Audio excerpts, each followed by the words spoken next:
Welcome into another SR51 Media stream. I am your host, Saul Aries. Hopefully you're having a good day today. If you're not, hopefully it turns around for you.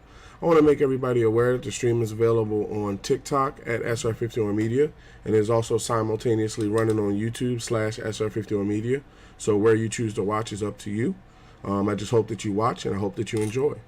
Let me get the chat box together to drop in the chat our opening messages. As we wrong window.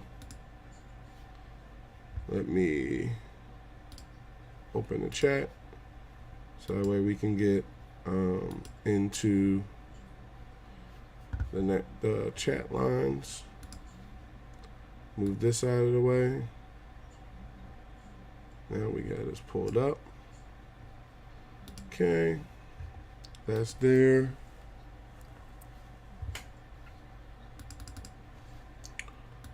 Okay, gonna copy this.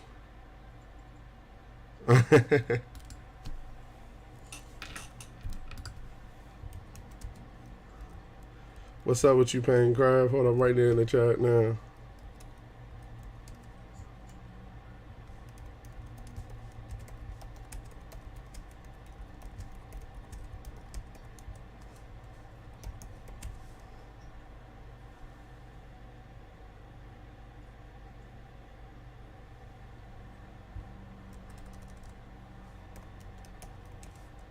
Okay, let me put this. How you doing, Paincraft? How's that morning going for you? Let me put this in the chat so that way YouTube is caught up as well. We are going to be going live here shortly. You know how I do. Got to get the talky stuff. It's going good. How about you? I'm in West Coast. So.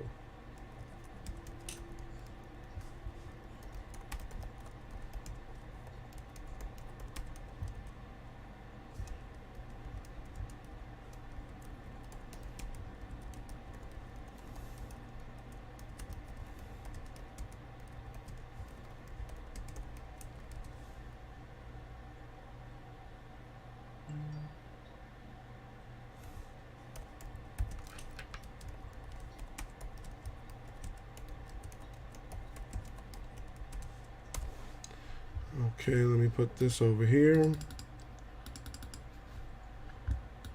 in the chat as well. This will last 2 lines. And then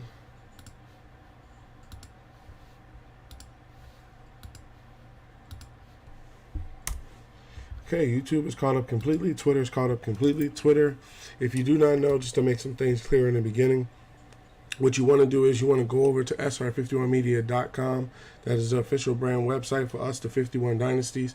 There's over 200 hours of gameplay over there, podcast.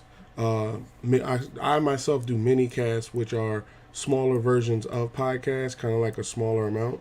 Hold on real quick, but I know you don't really know me, but I really just need to be able to game share man with me, bro. Hold on real quick, let me answer this. Sorry, but I am already streaming with family and friends.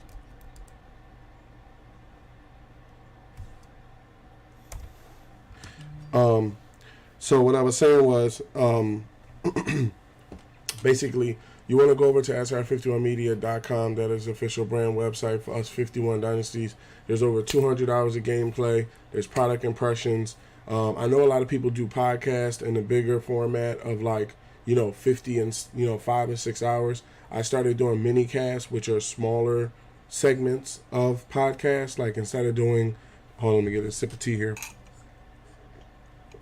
Instead of doing like 5 or 6 hours of a stream, I try to keep it at like a half an hour, 45 minutes, because I look at it like, you might be driving home from work, you might be on the train, you might be at the gym, and you want to just, or you sitting around the house just chilling, watching TV, and you want to listen to a podcast, but you don't have 3 or 4 hours to dedicate to a podcast. Okay, YouTube, you back? Hold on. Let me check in on you. Okay. Let me double check and see how you guys are doing before I just start talking and you guys aren't live. So let me make sure you guys are live. Oh. Got the playback audio. Hold on. Still going. Damn, mute my mic. Damn thing didn't want to mute. Okay. Let me check the background settings that I have right up. 1 second.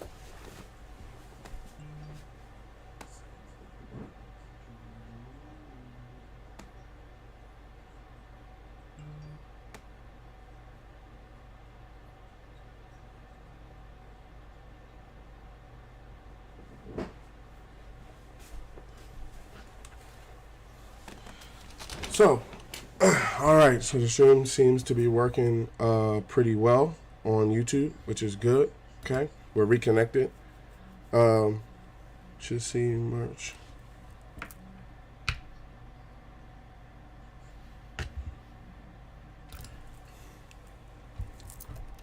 That's something.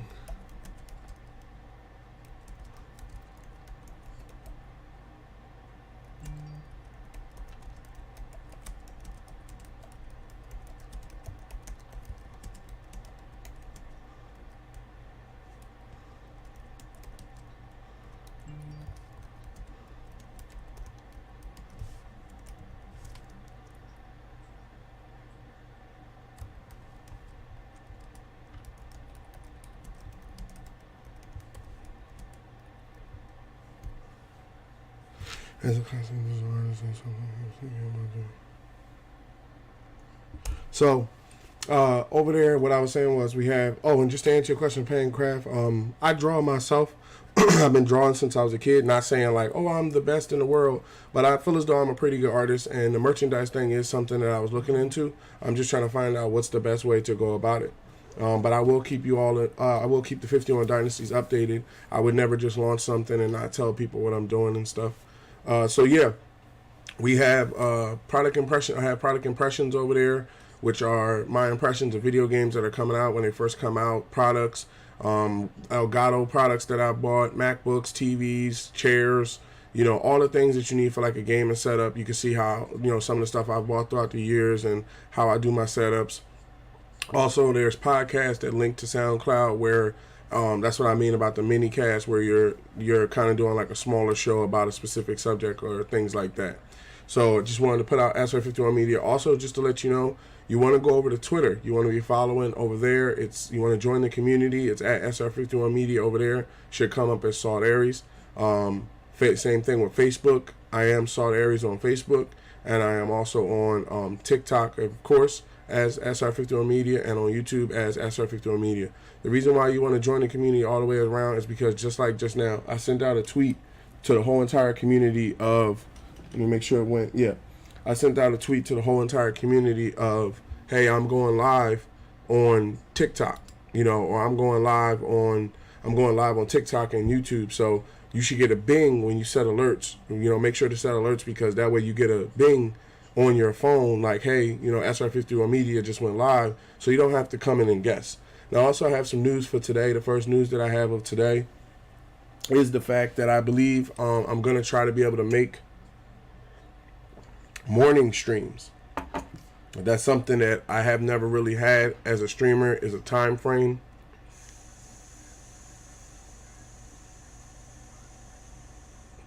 I never really had a time frame for when I would do the streams. I would just launch them and go live. And the reason, why is the audio capture not working? Okay, audio's working. I never really had a time frame for when I would go live. And you have to understand that with my life, I'm a married man. I have family that lives in the state of Washington with me. I have family-in-laws that I spend time with. I go to a lot of barbecues, a lot of hangouts, a lot of parties, things like that. Just going out in general. I like, going out to dinner with my wife. I like going to lunch. I like sometimes going to breakfast, So sometimes I'm not really in the house, but I think going forward now for the rest of this year, I think I'm going to be shooting for more morning streams because of the fact that I noticed like last night, basically I'm playing the game at like 7:30 at night, right?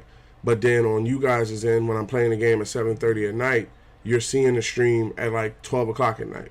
So it forces you to have to stay up late. Whereas right now it's only 10:52, so that brings it to like what 11, 12, 1, close to like 1 o'clock or later in the east. So it's easier for you to come into the stream and not have to force yourself to stay up late. And also with football season coming around, I thought it was smart to move out of the late night standpoint because, prime example, and I'm not going to drop no spoilers, but that new Game of Thrones is incredible. Okay, I watched the first season episode with the family yesterday. I am hooked all over again to Game of Thrones. So on Sundays, if you don't know, Sunday football comes on, and then they have Sunday night football, and then Game of Thrones comes on after that or sometime during that.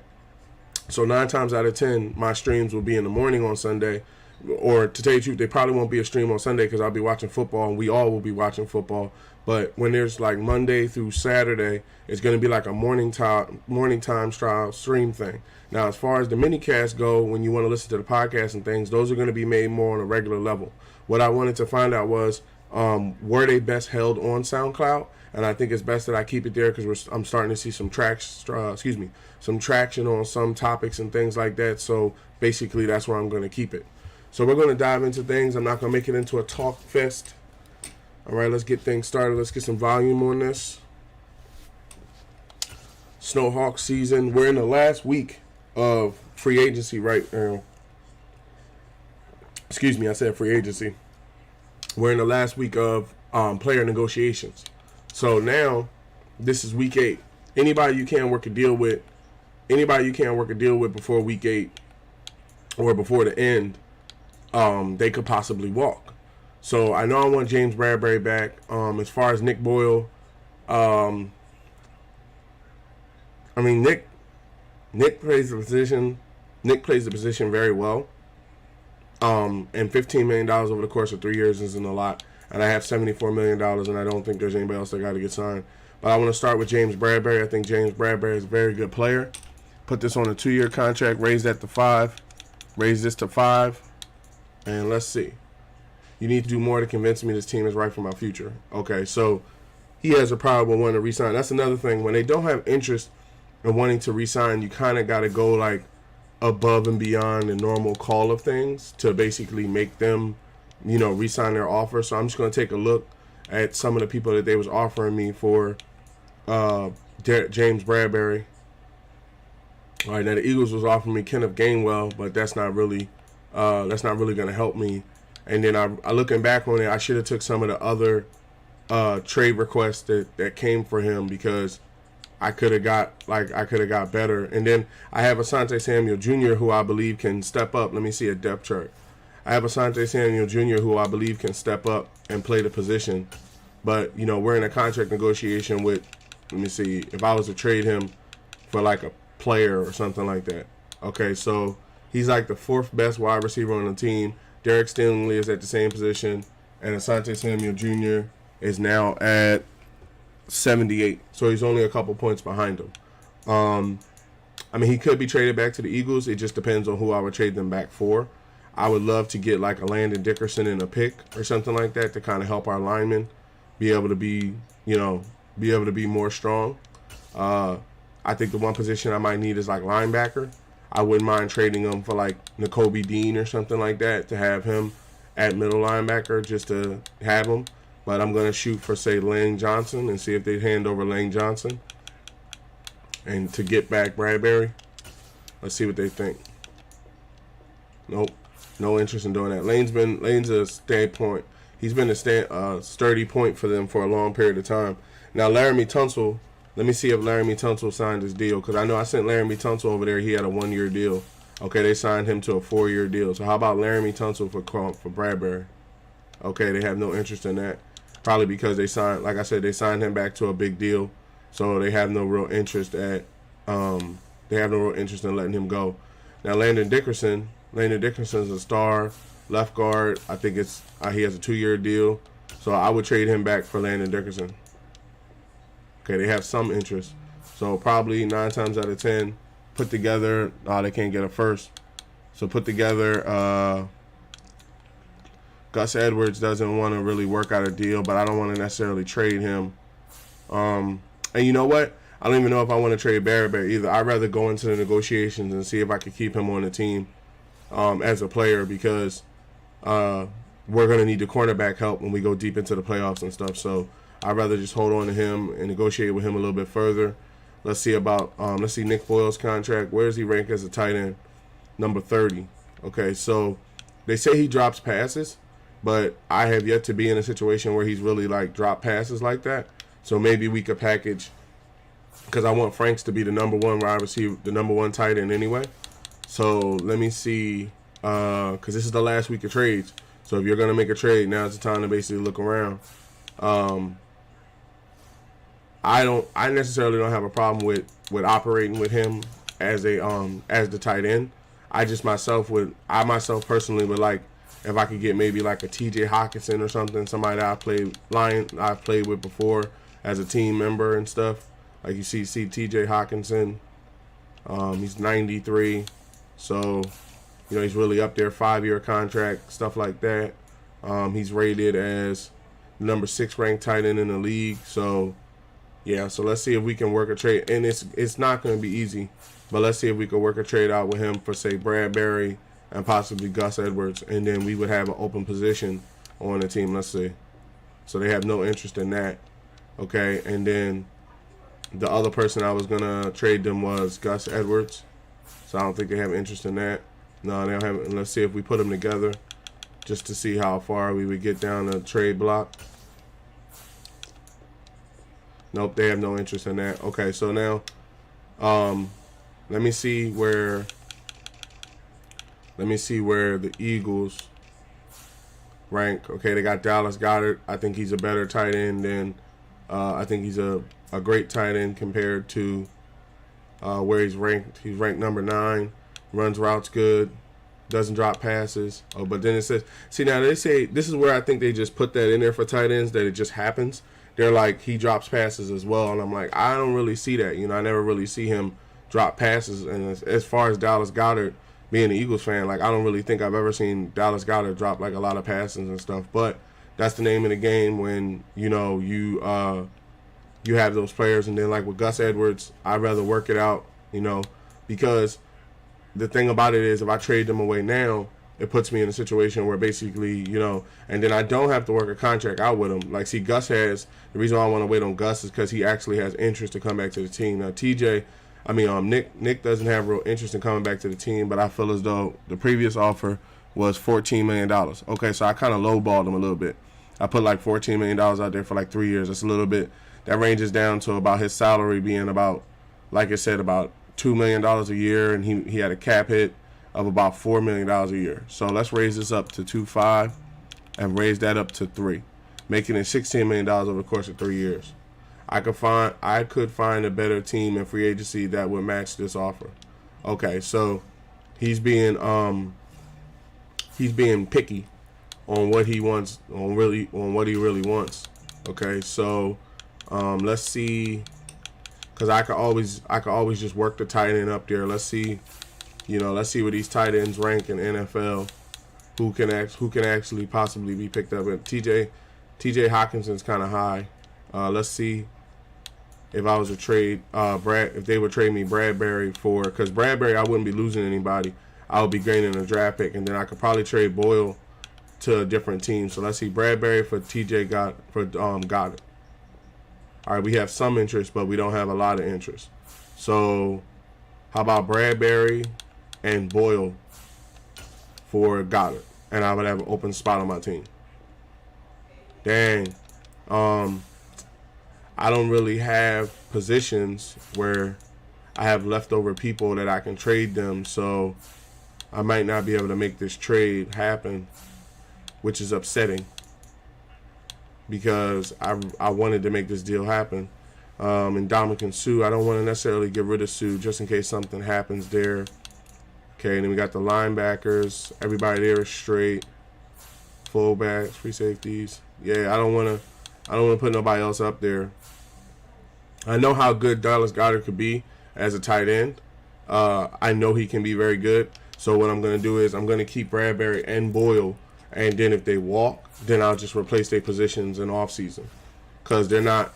He's not even our number one. So if he doesn't want to re-sign and he wants to just play out his contract for the rest of the year, that's cool with me. He's not. That's why I put Franks ahead of him on the line chart, because he's a day one starter and he's a bridge player.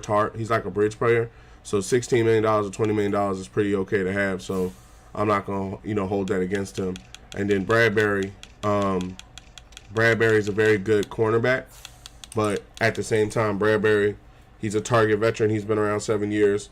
He plays his own 87, so he's kind of like up top when it comes to zone play. He's one of the reasons I feel why players can't get passes off on us and stuff like that. So we'll work on him next week. We're gonna skip to the next week where you can't trade, and then basically line up for the Ravens.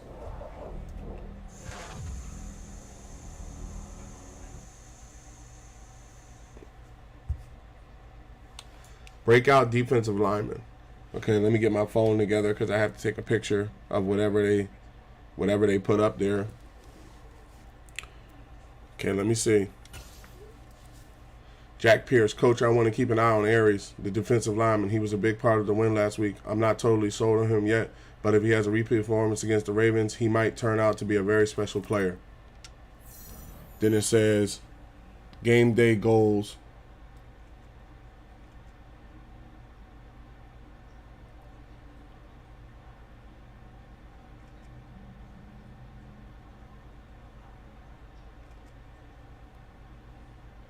Says hold the Ravens. Let me look at the picture.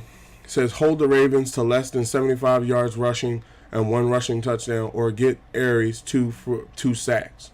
Okay, so to call it fair, without even just putting that up there, Lamar Jackson is one of the best running quarterbacks in the NFL, right? No hands, no lies, no hands down. Lamar Jackson is one of the best linemen. Defensive linemen. Hands down, Lamar Jackson is one of the best runners in the whole entire NFL. So I'm gonna check the settings. I'm gonna slide over here and check and see how long we got these quarters.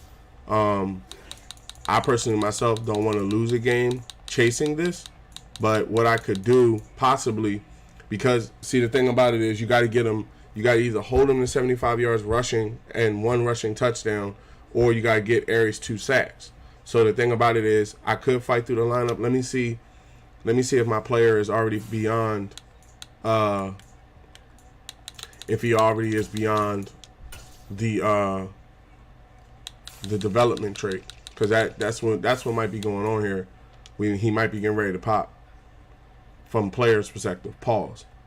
Okay, so yeah, he's an 82. It could potentially push him to being like an X factor or. 1 second.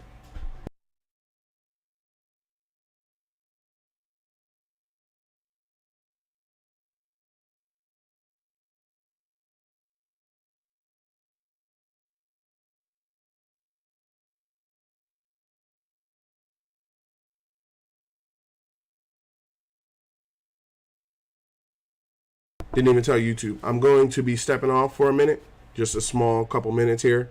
We're still going to be continuing the stream, and when I come back, we will be picking up from this point on.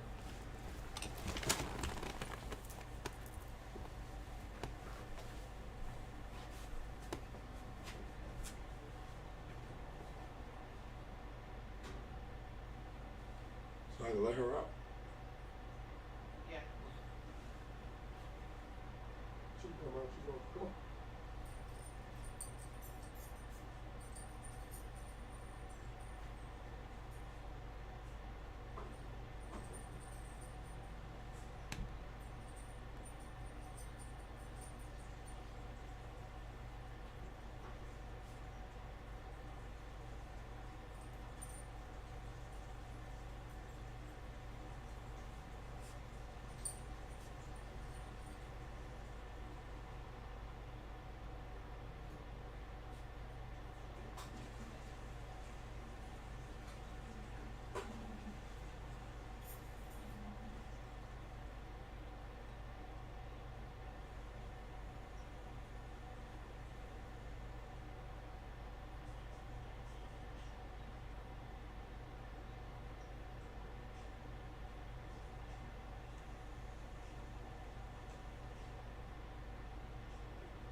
about to come out the bathroom. We're gonna go on deck for a little bit.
Okay, so it has to be about 5. Okay, well then that happens. You should take the day off. This one?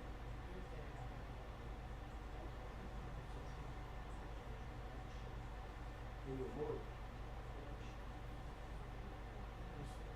You said you have a, you have a night time. Okay, yeah, the night time will be 5. Hold on, let me press this button to control it. Because I don't want something to pop up on your screen.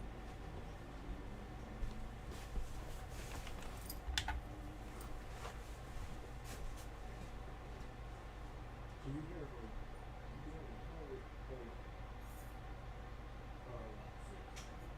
the 6 on Thursday. You talking about you want to take the lunch? How you gonna take the lunch? Okay, so you taking the morning. Okay. What you doing for lunch? What's the morning? Well, I call it morning. Oh, okay. You trying to pull in the things you doing?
All right, peoples.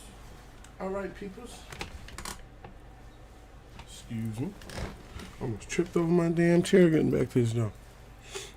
So yeah, we're gonna continue. Also, just to make you aware, I have some pizza pockets in the fryer there. So I'm gonna have to grab them. Nothing major, just basically throwing them on a plate and coming back. All right, so we were proposed with the alternative option of trying to get the Ravens to only have 75 yards rushing and 75 yards rushing, or I get 2 sacks. I think I would try to focus on the 2 sacks part because Lamar Jackson is just, a straight up scrambler, and I would guess that he could get 75 yards on one play. Just running downfield and my safety has to tackle him or something. Running downfield a couple times. So we're going to come in here. We have to set the depth chart again because we had some injuries.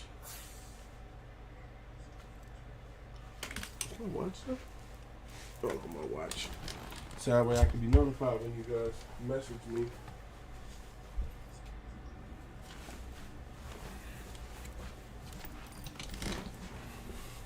This morning time shift is pretty nice. Oh, and also to announce too, while I'm throwing this watch on, I looked into Saints Row. I know that there's like a lot of problems and stuff like that. That, not to say like a lot of problems with the game, but I know there's a lot of people that are lodging, different thoughts about it. Myself personally, I still want the game. I'm still a big fan of the franchise. I think every game comes out nowadays. I think every game, including Madden, comes out with some things that are not finished, that do get finished on like a patch or the first season update or something like that. So I'm willing to accept that. I would know that going into it and not really have a problem with it. Okay, so we got negotiations here. Still got $79.6 million. We got a new week, another week with Bradbury. All right, let's actually go to Gus because Gus wants to work with us, right? So put him at, that's $10 million. Put that at 2 and put 5 on. This offer's perfect. I can't wait until next year. So we have our running back. Now, here's the thing. I don't really necessarily have to force James Bradbury to come back. He would go into free agency, right? And he would just walk. Sometimes I notice on franchise, I will sign players back just to keep them on the team without looking. But I might actually let him walk and just put, I might negotiate with them towards the end of the year or something. Like, see, now Hughes has interest, which is good. We're getting closer to negotiation week with James Bradbury. Let's see what I offered him already. He turned down. He turned down a 2-year, $16 million deal. Now, that's more than $7 million a year, right? Salary, expected value, 7.24 a year, right? How can I naturally justify going above like $14 million for a guy that's on like the 4th round depth chart and only a couple points away from Asante Samuel Jr., so kind of new guy in the game? Now Bradbury is good, right? He makes a good addition to the team. He's like the 4th cornerback to play zone. So let's see what it looks like when you put $5 million, right? And then raise that to $4 million. So now you're adding an extra $2 million on top of it. Okay, so that's basically $9 million a year to play cornerback, right? If we branch it out into 3, it's talking $27 million cap hit, right? But we don't have a cap on, so total $15 million and stuff. So let's do 2-year, and let's see if he takes it. I appreciate the offer, but I'm going to test out free agency. Now notice he didn't do that till after we got past the trade deadline, right? So now he wants out. So let's see what Nick has to say, right? I offered him 3 years, $16 million. So let's raise that to 3.5. Give him 3.5 and leave that at 3. That's a good offer. I'm glad we got the deal done. Okay, so he was actually able to come back. James Bradbury, once again, wants to go into free agency again. You know, he might want to get paid out somewhere. So what I'm going to do is, because basically now that he has declared he doesn't want to come back, it's kind of like how, you know, I see how he was able to come to the Eagles, because when you're playing and a player says, well, I'm just not going to sign my, new deal, that basically it puts you in a situation now where basically you can't compete, with that person. I think that person is just on the bench, to the end of that following season. That way they can test out free agency healthy. I'm not trying to get you banged. I'm not trying to get you banged up, and then next thing you know, you're not able to compete. So, and he's a good player. I might need him. Leave him on the bench. Work it out another time. So, okay, let's set this depth chart. Who's the next opponent? Who's the name of them guys? The Ravens, right? Not the name, but okay, yeah. View weekly awards. I know Yannick had to get one. Yup, Yannick with his. Let me screenshot that. I had to screenshot that one. Yannick Ndakwe.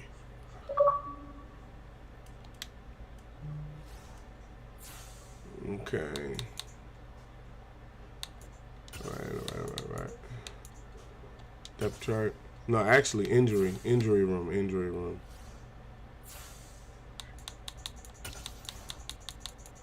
Anybody hurt?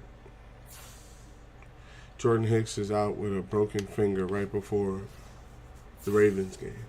Okay.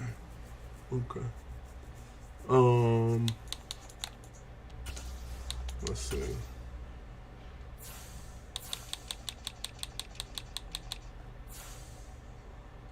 Kaiser White's playing middle linebacker. Matt Milano. Shaq Thompson. Okay, we can run the lineups from this window. Gus, Thorne. Let the rookie develop.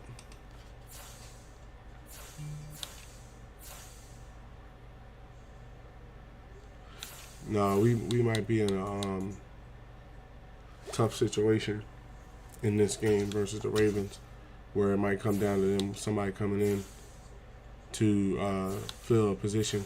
Because I notice when players get hurt, they bring in the next person in the list while they're loading up the next play. Okay, Jarvis Landry. Machai? I forget how they even said this damn name. We're going to go with John. My nigga John over here. McNeil. Yeah, leave Landry up there. Tight end. Boyle resigned, so we don't need to worry about him, but we got Franks above him.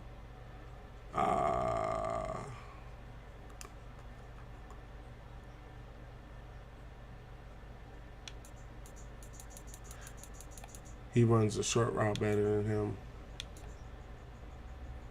but his release is better than him. His jumping's better. His pass block's better. His run block is better.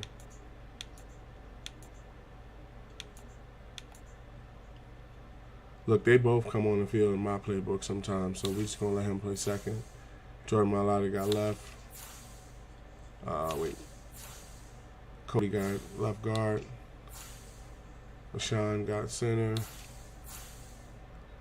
Keon got right. Panay got right further.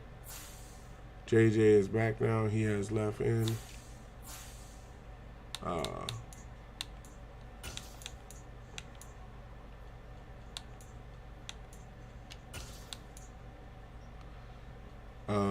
I'm going to put Leonard in.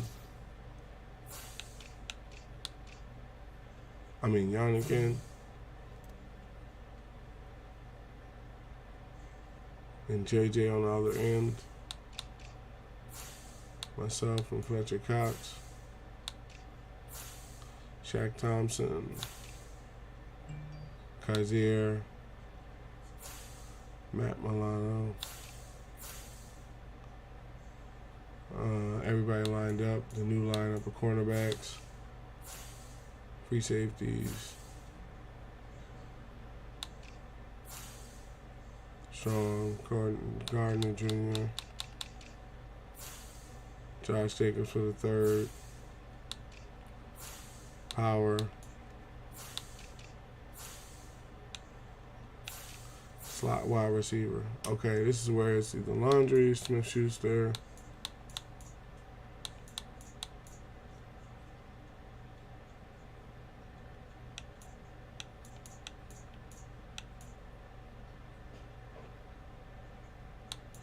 I want him to put Boyle, now that he signed up to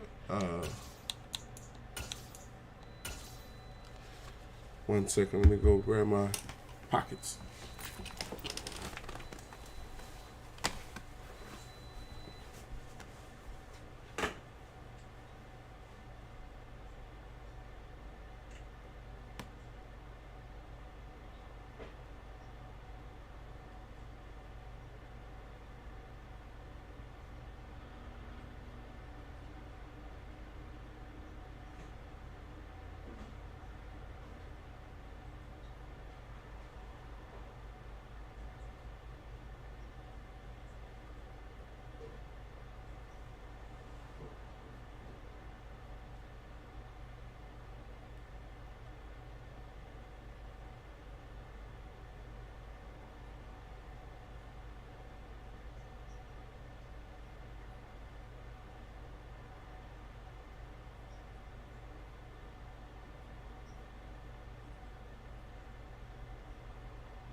Right, man. What?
All right, I got my pockets. I'll let these flaming hot things cool down for a moment. Anyone knows the pockets knows you can't just eat two of them. Okay, so Jarvis Line just playing the slot. Moving along here, rush left end is going to be Yannick. Rush right end is going to be Big Cat. They've been doing pretty well, but I'm going to give rush left end to put in J.J. Watt. This is the veteran side over here. And then put Yannick in over Big Cat.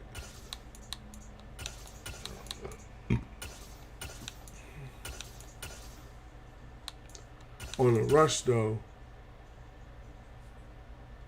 Yannick had a game, but they both on the team. So I'm trying to think who has more speed. Okay, so Yannick is faster. Big Cat's play recognition is better. His power moves is better, but his finesse, Yannick's finesse moves is better. His blocks, Big Cat's block shedding is 87. His tackle's 84. Hit 2. Pursuit. Okay. I'm pretty sure we'll see how we rotate that out for the year. This is just for right now. So they got J.J. Watt as defensive tackle. That's not happening.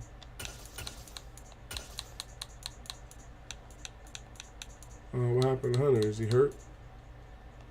Scott. There he is. Sub linebacker Shaq. Kaiser White. No, go with Matt Milano. Somebody that could chase him down. And knows what he's doing. A linebacker that could hit him.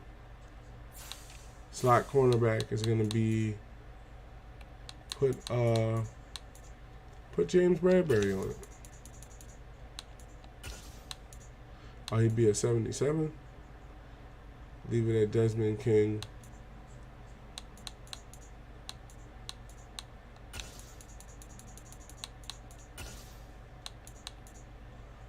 Put Asante Samuel Jr.'s on it.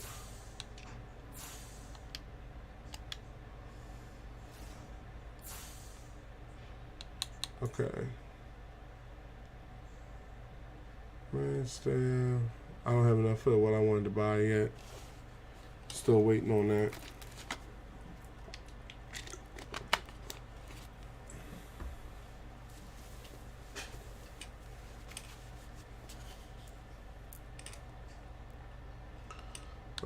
Weekly strategy. All right, so let's sim to the game. It's a 7-minute game. I'm going to focus on trying to, like I said, get 2 sacks. You know, I'm not going to holding them to 75 yards, man. This is the Baltimore Ravens. They got Lamar Jackson. You know, I have to focus on winning the game. I can't be sitting up here trying to, you know, Chris Higgins gets an upgrade. Where's he at? He's almost free on that one. Let's put this on Field General. Takes him to 83.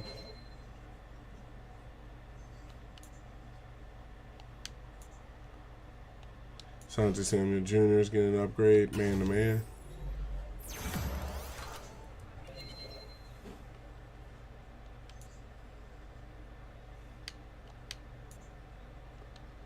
Noah McNeil. Let's put this on playmaker. Okay.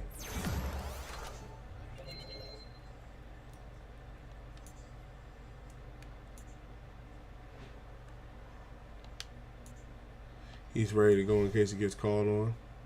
Josh Jacobs puts this on power back. He might be the first gold shoes player.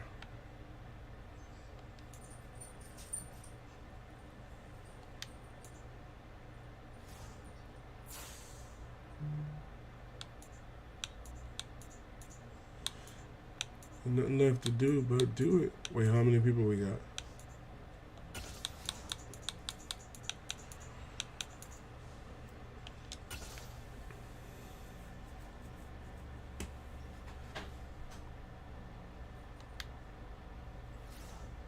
Oh, we got 53.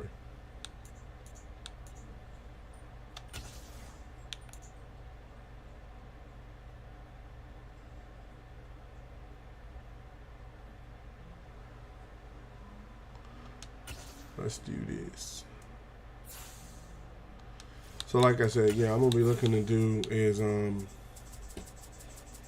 you know, sack them twice. Get that defensive sack, defensive stop. It don't even gotta be a stop. Just, you know, catching them period twice, and hopefully that qualifies.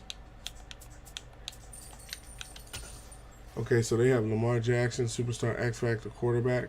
I have Josh Jacobs, superstar X Factor halfback. J.J. Watt, superstar X Factor left defensive end. Fletcher Cox, superstar X Factor defensive tackle, one of the best there is. Mark Andrews, they have Mark Andrews, superstar tight end. Ronnie Staley, superstar left tackle. Justin Tucker, superstar kicker. I have Penei Sewell, superstar right tackle. And I have Yannick, superstar right defensive end. So, yeah. That's what's going to happen here. Let's go. Just playing. Let's go. Let's go. Oh, they got a cool stadium. It's week 9 of the NFL, and this one features Josh Jacobs. A nice effort a week ago with a pair of touchdowns. It's the Snowhawks and the Ravens on Thursday night primetime.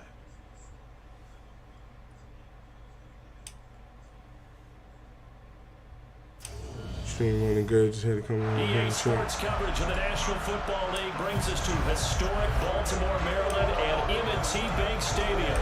Tonight we start week 9 with a primetime matchup between the Portland Snowhawks and the Baltimore Ravens.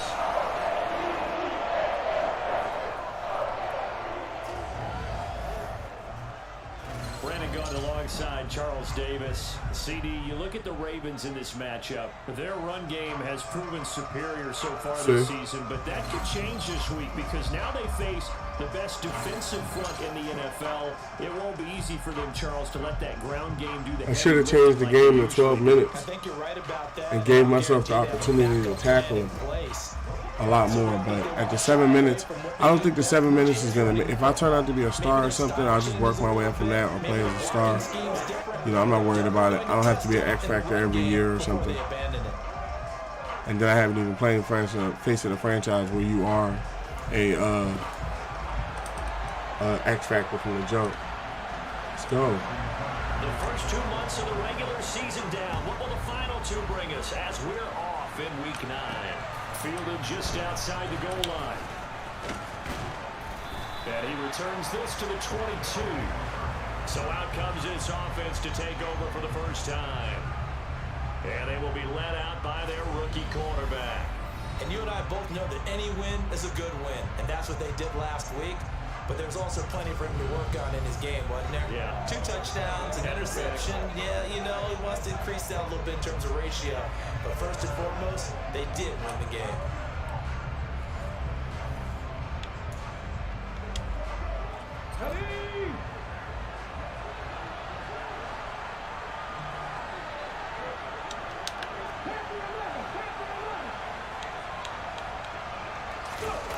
They go play action here on first down. Man open, that's Calvin Ridley. And they work this Good catch, Ridley. Across the 45. A good pickup there, 26 yards. Certainly no settling into the drive there. They came right out on the first play and attacked the middle of the field for a big gainer and a first down.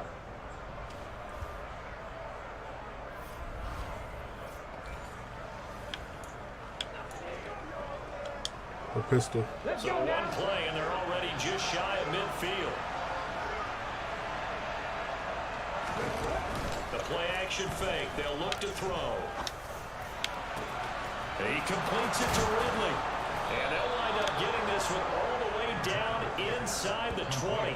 35 yards the gain there. Another first down as well. All right, Charles, let me put you in the head of one of those defenders out there. You have a big play like that go against you so early. That pivot, that new pivot they added is very It nice. shouldn't, but it often does, because your thought process all during the week is how you're going to get after that offense and make your plays. And when they make one against you, it makes you a little bit hesitant. Time to regroup.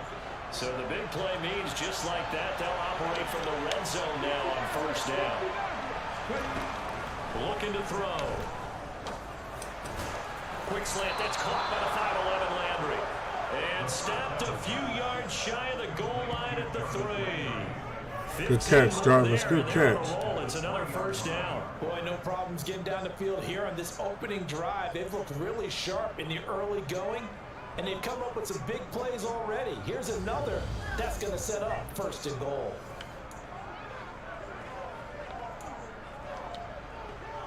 First and goal, a chance for an early statement here on the road. Jacobs. Touchdown. That's right. Well, they move the ball down the field through the air, Charles, and then finally they get the running game involved, and it works to perfection. Touchdown. And, partner, I kept waiting for that running game to come into play and actually saved it until the very end. Touchdown goes on his stat sheet, but you and I both know, and he knows as well, his teammates airing it out made this a successful drive. Good. Thanks for the like emojis. Greatly appreciate it. Greatly appreciate it.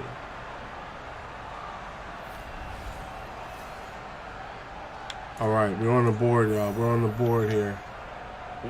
Lamar is definitely going to come out looking to respond.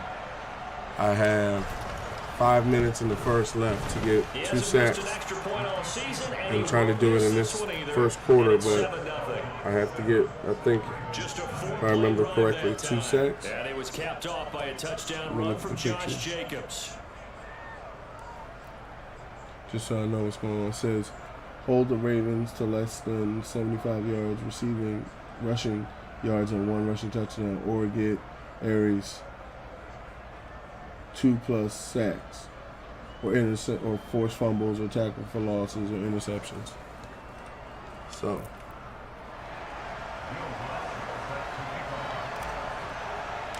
basically, they play upbeat defense on Lamar Jackson.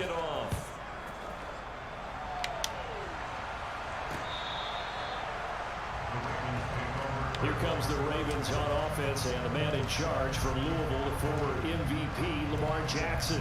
And it felt like in watching the game tape, he got everyone involved last week. He was a manager. He really was. That's a great way to put it, because they ran the ball some, they threw it accurately. 1 touchdown pass, so he didn't, break the bank doing that, but he didn't throw any interceptions. That's the bottom line. Thanks for the share, Green The Bean. defense loves a quarterback like that. Doesn't put them in bad situations. We'll cover 3 hard flat. Jackson and the Ravens come up now 1st and 10 at right, their 25-yard line.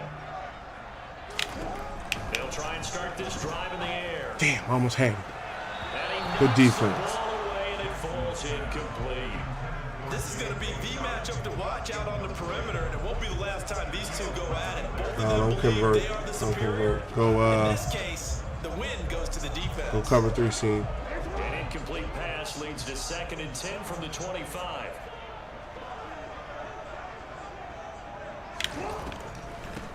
Jackson, draw play to Dobbins. Good hit. He'll be upended at the 28-yard line. Just a 3-yard gain there. And that's a good 3 start wide to this drive receivers. on the defensive side of the They haven't run See yet. incompletion on 1st down. Then you're able to shut Bring the down same big thing. play on Cover 2nd. seam. Yeah, I wouldn't be surprised. Make them beat it. Pressure going at the quarterback in the expected passing situation.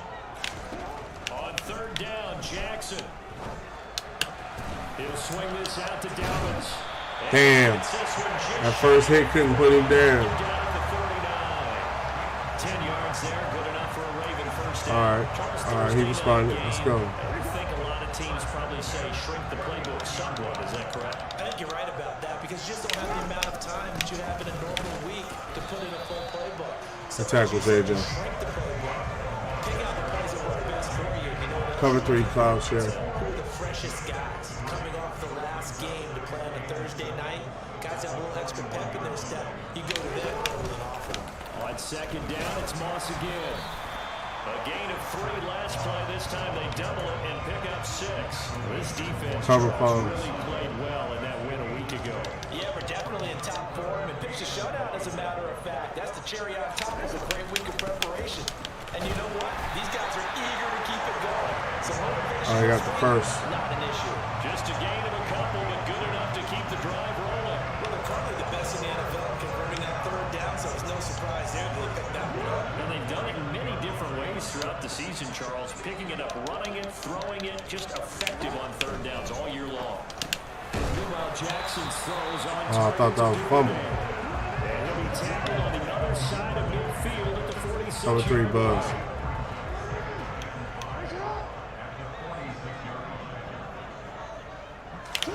To throw again on second down. Jackson. That ball caught. It's Mark Andrews, the tight end. And he'll be brought down just shy of 40. Pinch zone 4. Second down. That was a positive play because that was a take what you can get situation. Got out to the tight end.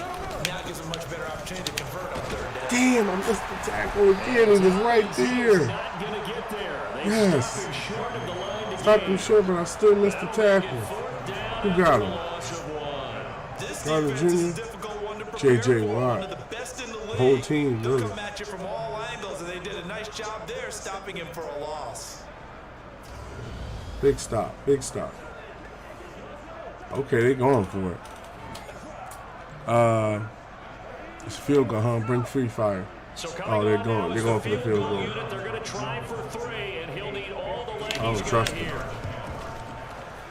Tucker's kick is good. Still trailing, it's 7-3.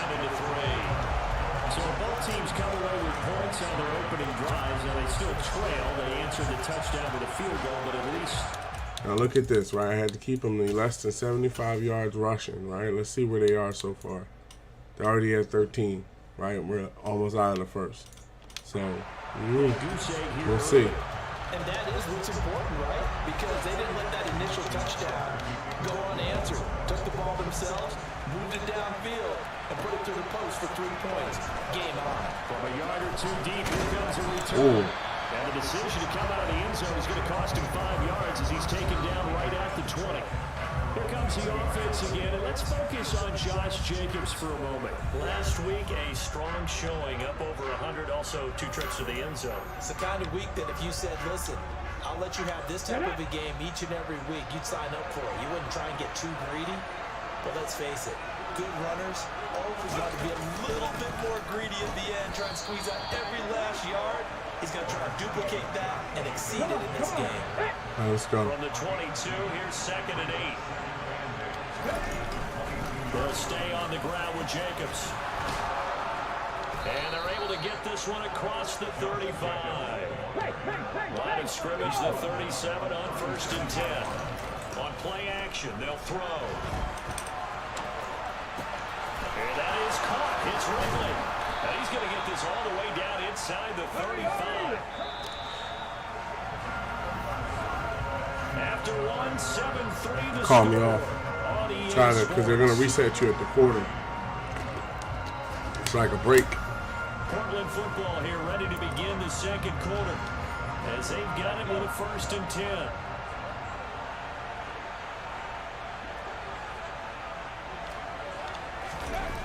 They'll look to throw. Over the middle and into the hands of his receiver Landry. And he doesn't quite make it, taking it within an eyelash. Dropped at the 1.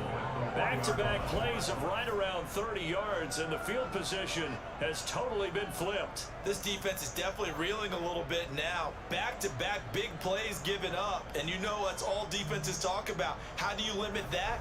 Instead, they got hit by a 1-2 punch those last couple of plays, and now they've got their backs to the goal line. 2 big plays in succession. Not sure this D knows what. Let's go for a halfback dive. Get ready. It's 1st and goal. Here's Jacobs, and he is into the end zone for a touchdown. Josh Jacobs, his 8th rushing touchdown on the year, and his guys are able to strike for 6. So his strong first half continues as he finds the end zone here for the 2nd time. And definitely good blocking at the point of attack, and you just have to love watching the way he can create space down near the goal line, and he's able to take it into the end zone.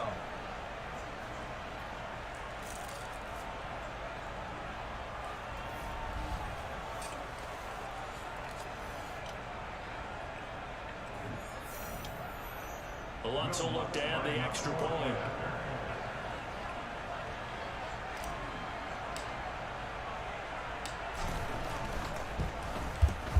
And this one's right through, making a 14-3 ball game. So the drive there, 5 plays, 80 yards. And it was capped off by a touchdown run from Josh Jacobs.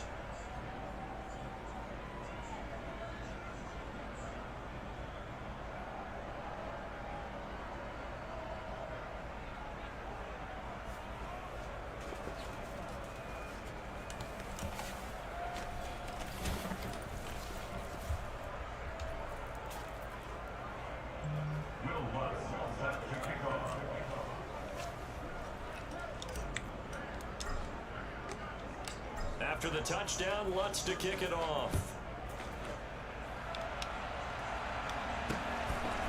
And here comes a return from just beyond the goal line.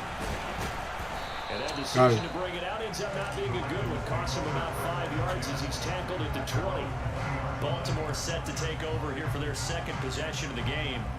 As mentioned, this one of the hottest teams in the NFL, riding that winning streak into this one, but now playing here on Thursday night. Do you think that this helps or hurts their momentum? Cover 6. Ordinarily, I'd say it hurts the momentum because now you get that short week. But when a team's playing as well as they are, it actually allows them to down focus and only worry about themselves and less about their opponent. So when you're playing well, you just worry about the things you're doing well and let the opponent deal with that. He'll get a nice chunk there on the first down run, and it's Cover 3 second and 4.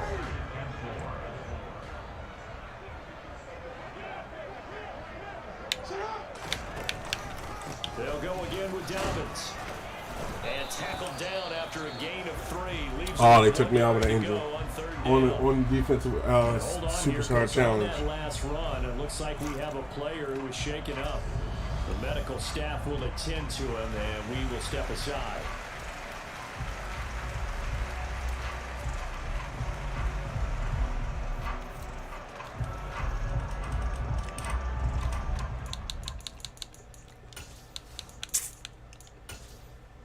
I'm going to wait till the numbers come back on how I'm really hurt. Hopefully I'm not hurt. The Ravens on third down. They've been okay, 2 for 3 thus far. They need just a yard here. It's 3rd and 1. They'll try to run for it with Dobbins. And he is going to lose yardage here. Not at all what they envisioned on third down. 3 yards in the wrong direction. Just a simple run play there on 3rd and 1, but this D was up to the challenge and stopped him, bringing up 4th down.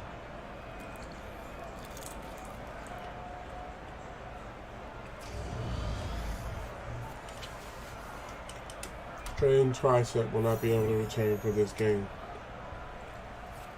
Alright, we got to reset the line. Let's put J.J. Watt at defensive tackle.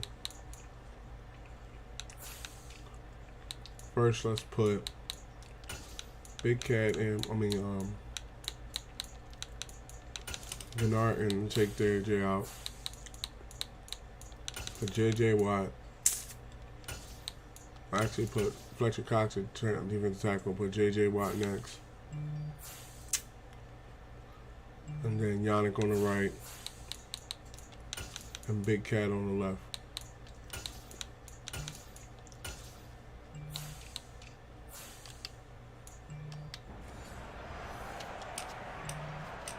Fourth down, and out comes Jordan Stout here to punt. They only punted twice in the win last week as he gets this one away. Taken in at the 22. And that'll be a return of 12 following a very nice punt. And they will take over 1st and 10. Now this offense back out and set to go for their next drive. Well, this offense looks like they have a little extra pep in their step as they take the field here for drive number 3, because remember, Charles, drives 1 and 2 both ended in the end zone. Quick slant. Right now they just got to be careful not to lean into overconfidence, because every drive has a life of its own. But I like the way that they've started, the way that they're going about doing things right now. They've got a chance for that 3rd consecutive touchdown, and that would be a crushing blow to the defense. And he'll be taken down, but not before he works it past the 50. Halfback draw. They don't notice him. They don't notice the mission. Here's Jacobs on 1st and 10. Taken down at the 47-yard line. Halfback blast. The last run got 3. Now here's 2nd and 7. But that's just a pile of bodies there, and that's when you kind of find out who's a tough guy, right? Who can stand up and make a play. It's only a 3-yard run. But from both sides, they had to walk away from that feeling like, okay. Pass interference, ref. They try to throw on 2nd down, but this one is incomplete. And they'll lead the 39 here for a first. This is 3rd down. He'll look to throw. Oh, not sure he saw the linebacker there as that's batted down and incomplete. On 4th down, here's Jamie Gillen on to punt.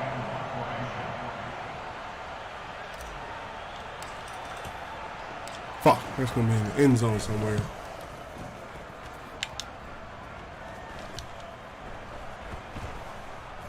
Oh, and what a play on special teams here. This is going to be down inside the 5, all the way down at the 2-yard line.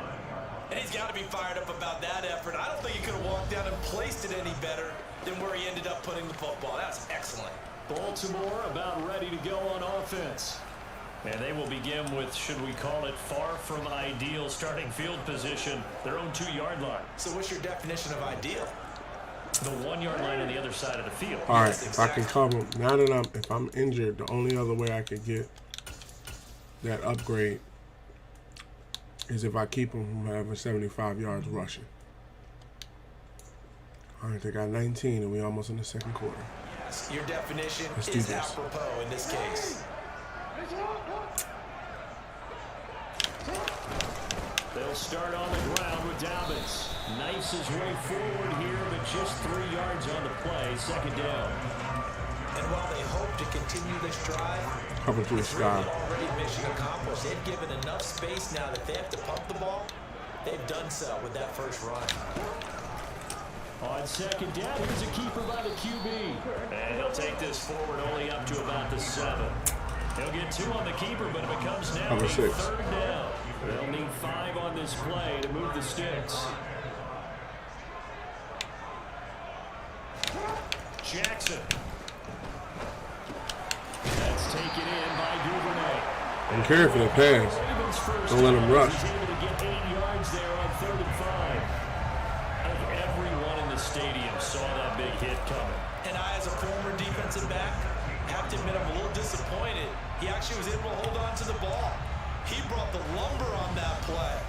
Give my man a whole lot of credit for taking the hit and possessing the football. And picking up the first down. 2 running backs. Cover 3 Cloud. So that last play gives him a little more space now. Here's 1st and 10 at the 16-yard line. They'll go with the option. Coming right. And this will leave him a yard short. Nice pickup of 9 yards on 1st down. So he is able to turn that into positive yardage, but I think it's fair to say that those are not the shots you're wanting your quarterback to have to absorb. And he has to know sometimes when to say when. You have to know when to give yourself up, and let's face it, not easy for these guys to do because Cover they're 6. competitors as well. But sometimes you do learn your lesson the hard way, as he did there. From the 25 on 2nd down, Jackson gets this underneath to Dobbins. And they'll take him down at the 31-yard line. 1st down now, but that clock rolling. Jackson's throw taken in by Watkins here. Calling a gain of a yard, and that's going to bring up 2nd down. Jackson trying to hustle his unit up quickly to the line of scrimmage. Here's Jackson off the play fake. And Jackson cannot get away, and he'll go down. They'll get to the line here, but remember, it's also 3rd down. Now the Ravens going to use one of their timeouts as they'll stop it with just over a minute to go before halftime.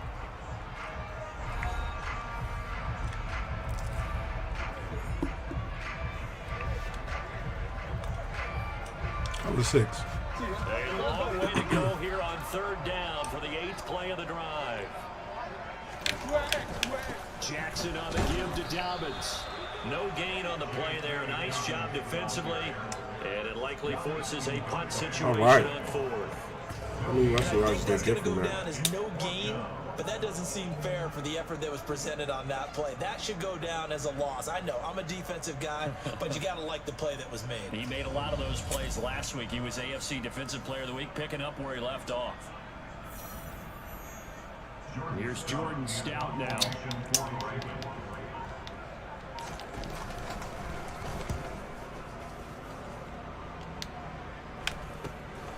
And take it right on the 30. Couldn't get around. 38 yards on the punt, no return. And control of the football, switching hands with very little time remaining until the half. The offense back out there at the line, ready for their next drive. And he will find Ridley on the left side. And he gets this up across the 35 before he's out of bounds. That's good. The completion there for 7 yards, and it'll be 2nd down.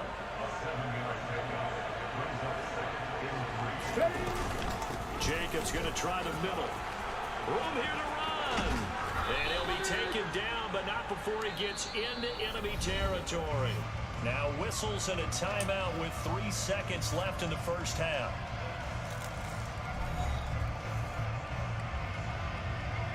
$63-yard field goal. Let's go for it. So 3 seconds here remain in the half. On is the field goal. He might make to it. see about getting 3 points.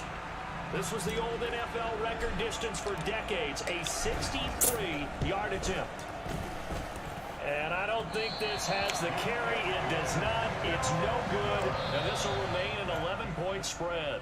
So that would have been something from that distance, but to no avail. Comes up empty as we have reached the intermission. As we'll send you down the coast now to Orlando, that's where we find Jonathan Coachman, ready with our EA Sports Halftime Report. Coach. In the 1 o'clock games, the one that catches the eye happens in Big D at AT&T Stadium. A tough test for the Cowboys as they'll square off against the Miami Dolphins.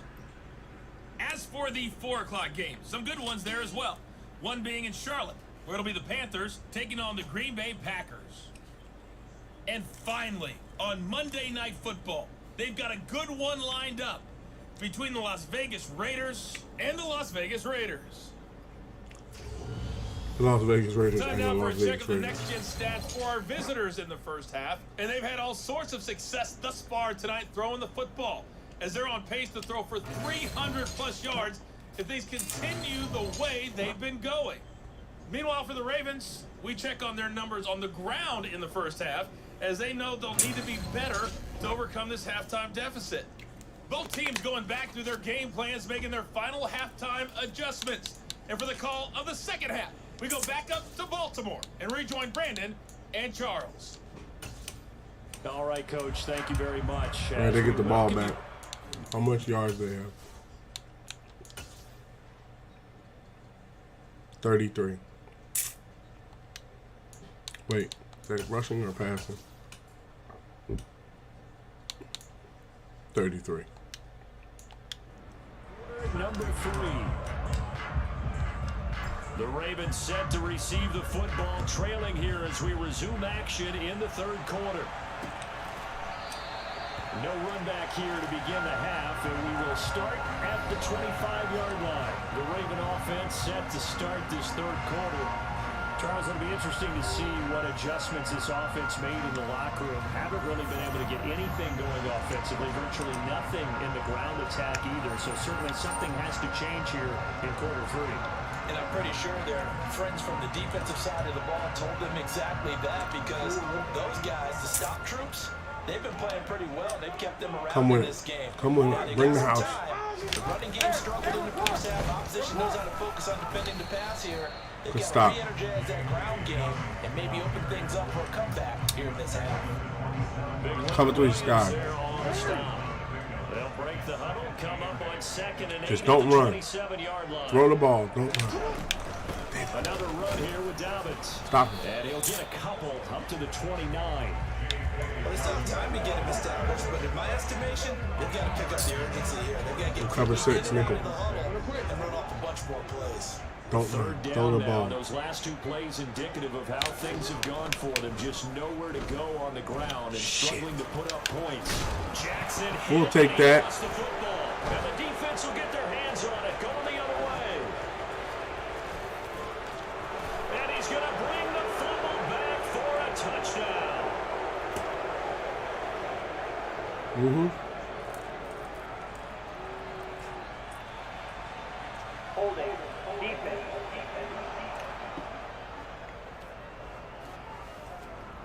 No, we'll take the So they touchdown. obviously declined that, and it is a touchdown. They still had the option, but let's face it. There's no option. There's no option when you score a touchdown. An easy call for them.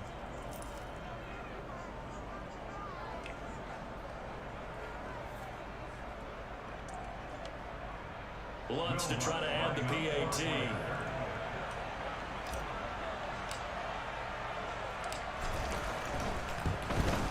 Good kick. And it's 21-14. 3. Good kick. The scoop and score, always an exciting play in football, and we witnessed it there, grabbing it off the ground and then rumbling it into the end zone for 6.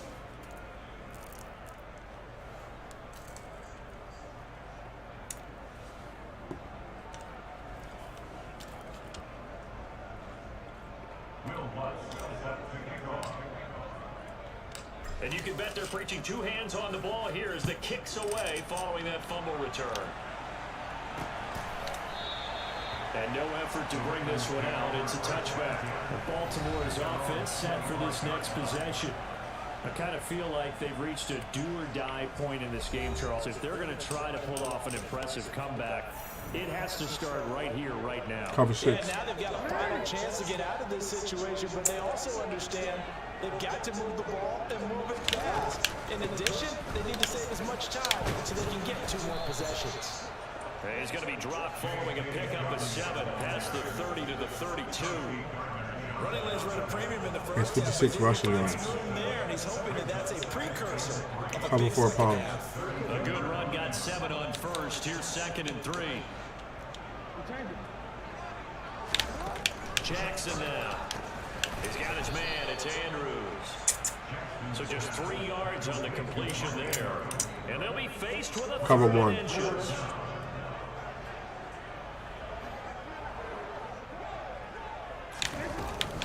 Dalvin's going to take the handoff on the option. A pickup of 5 that time and a first down. I'd say they've got to find a way to get him going. He's such a big part of their offense. Cover 4 They might quarters. throw it a little and come back to the run. Anything, because you're right, he's pretty much been completely neutralized. Throwing now, Jackson on first down. And they'll get him down after a pickup of 8, 2nd and 2. Nothing fancy on first down, but a very consistent type of a play. Hit that slant.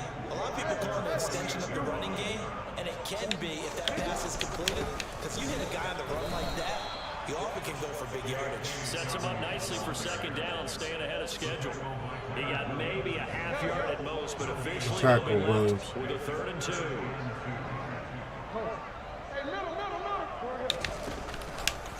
They'll try and pick it up by running the option to the right. And he won't be close to a first down as he runs into the Got him. ball right around the line of Got scrimmage. him. Call it no gain on the keeper, and it's going to bring up a 4th down. Another down on the scoreboard, but the urge to go for it is almost irresistible here on 4th and short. Yeah, I know they're on their own side of the I field. was going to say. Normally I would say punt the ball away, but I'm feeling it. I say go for it. The Ravens send their punter out now as he'll come on to kick this one away.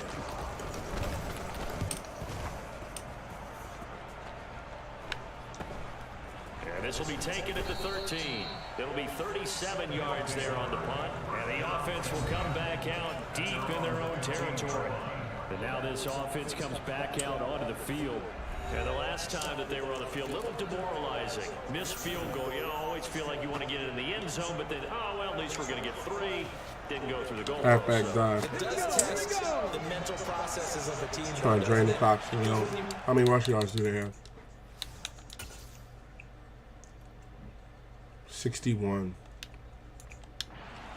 It's amazing how fast they want to turn on the guy kicking the ball, but you need to keep his confidence up because how many times we see in games where it comes down to a stretch, and guess what? You need that guy to make the big kick for your team to move on or to win a game.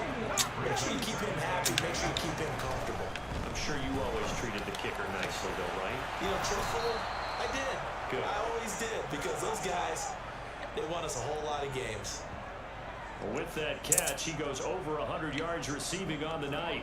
And while we may be looking at the scoreboard, this offense certainly is not because they're showing no signs of backing down, even with a 3-score lead here in the 3rd quarter. I think they keep taking their shots. They've seen blown leads happen throughout this league.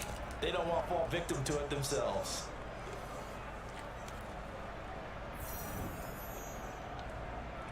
So 1st and 10 now from the 30.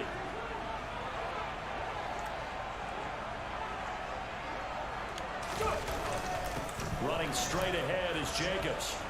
And some room to work.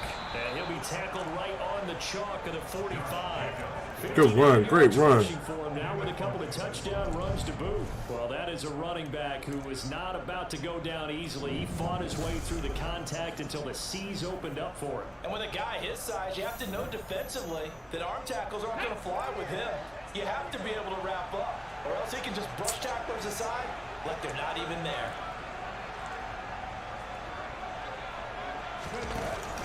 On first down, they go with Jacobs again. And he is met quickly in the backfield.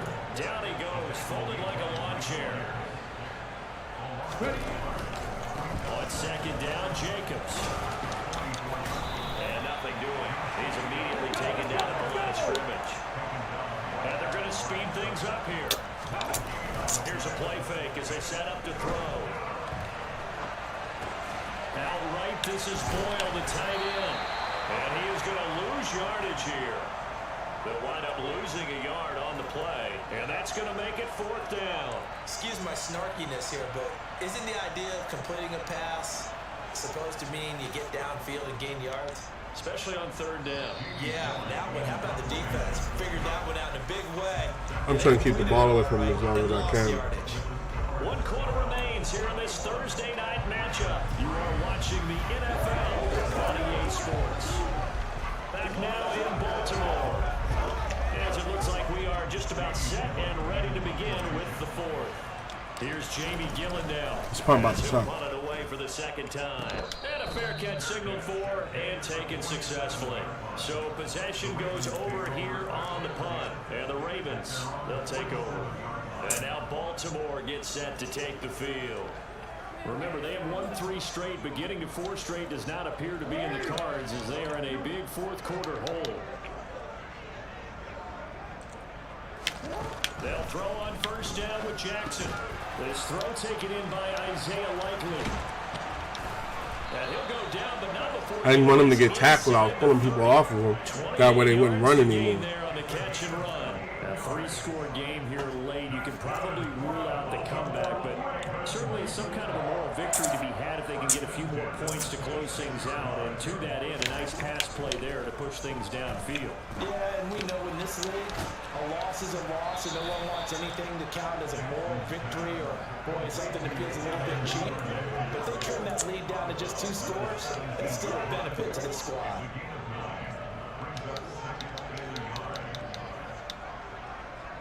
Let him score. From the 17, No, Scott. Jackson.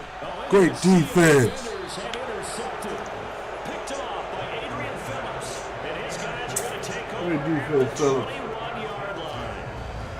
This spot in the fourth quarter with that deficit had to throw the football. Unfortunately, there's the risk of big turnover. And you know you're going to be throwing against nickel, dime, all sorts of exotic defenses, but you have to do it anyway. Ordinarily, you might want to run the football a little bit, try and get them out of it. But as you noted, this time of the game, this point on the clock, had to throw it.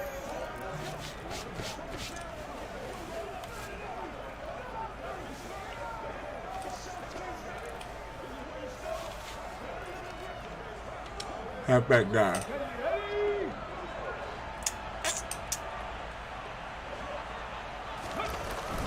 They'll begin on the ground with Jacobs. And they'll take him down at the 31-yard line. And I'm guessing you'd say this is kind of the key here. Grind out some yardage, work on that clock, see if you can continue to tick it down. Definitely, you want to bleed things out at this point, right? Continue to possess the football, gain some yardage, and put the onus on the defense. Do they have to use timeouts? What are they going to do to stop you? You're taking charge. Off the play fake, he'll look to throw. For his right side, Good catch, it's Franks. complete. And he slips up past the 45 before being tackled.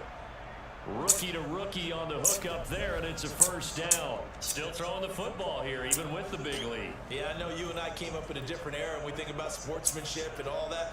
Other people think about fantasy points and getting their numbers. That's all they care about right now.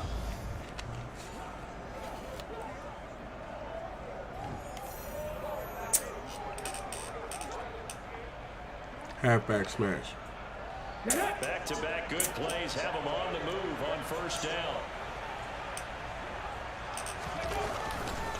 Here's a handoff to Jacobs. And he is going to lose yardage here. And now they're in the hurry-up. 2nd and 11. He'll buy some time right. All that gets him is just a yard, and now it's 3rd down. Right where they set him down started, they need a full 10 here to pick up the 1st down and move the chains.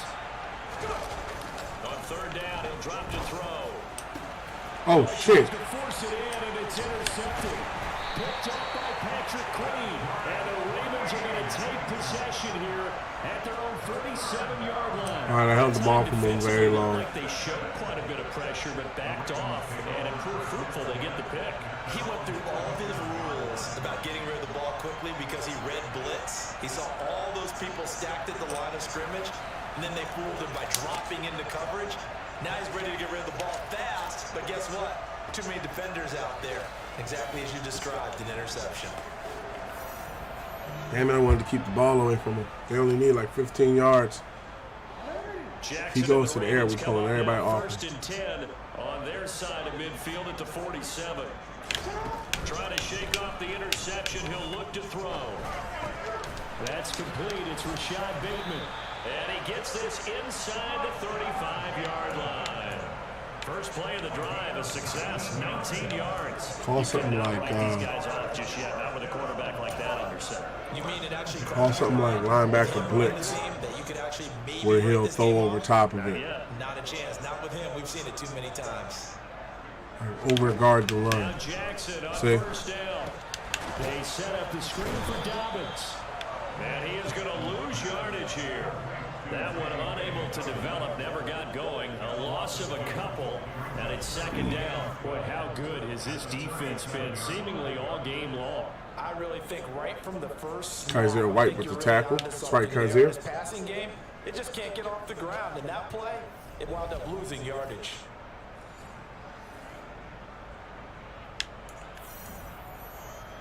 Come with L Black linebacker blitz. Chain, 2nd and 12. Jackson. And this is caught by Watkins. And brought down, but not before they're inside the 25. Then you come with nickel blitz. First.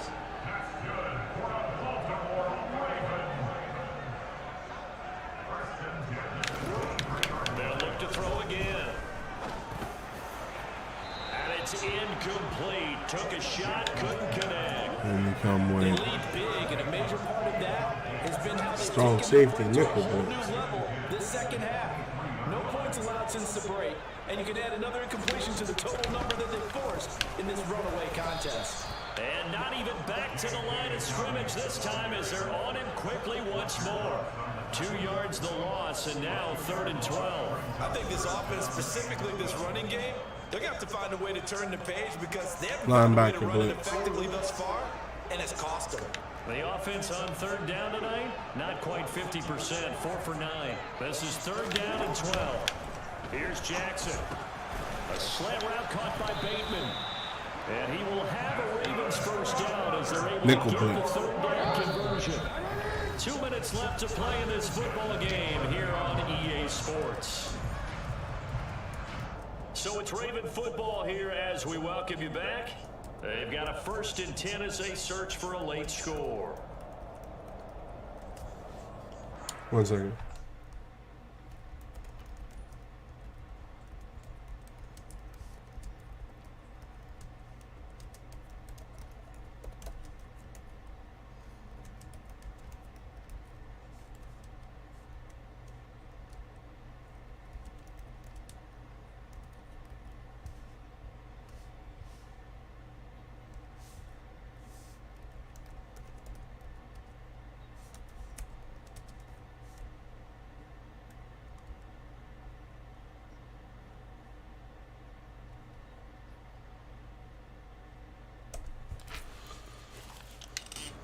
Sorry, but I don't normally play people in the community. I don't really play franchise or facing a franchise. This time Jackson will throw it. Over the middle, he's got Watkins. And he gets halfway home from the 10 to the 5 on a pickup of 5.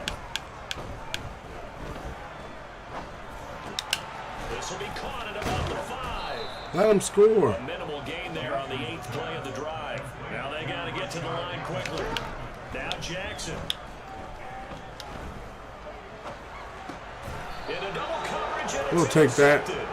It's Shaq Thompson here. Shaq Thompson will do the this. turnover there as his guys will get the football back. And that one, Charles, is just going to about wrap up what was no doubt a dominating defensive performance. Yeah, I don't care what team it is. I don't care who you play, whether they're strong offensively or not. Just giving up 3 points in the NFL, that's absolutely a dominant performance and one that they can build on. Can we stop him yardage-wise? Let's see the results. Yup. Rushing yardage, 59.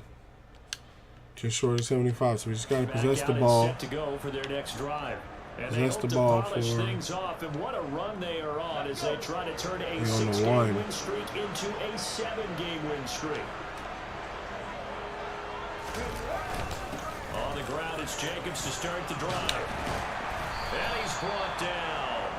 77 yards. Great run, Josh. Great run to dig us out of the hole. This is a first down. Well, that's a carry they have to be satisfied with, and throughout this game, they've been satisfied with what he's given them. Whenever they've needed a big run, a first down, he's the guy they've turned to. And it doesn't matter what the defense thinks. They feel like they've got the confidence to keep handing it to him and keep picking up good yardage.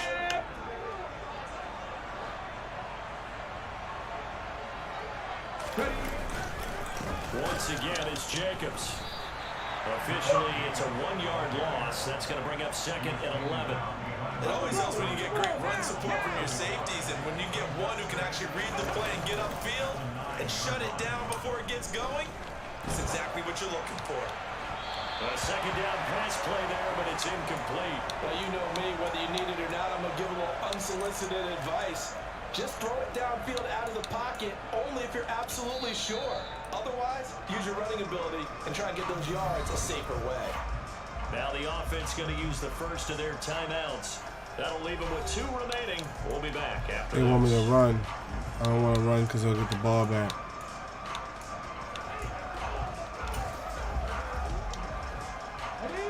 An incomplete pass trust on this, that last John. play, and that means they'll need to come up with something here on 3rd down.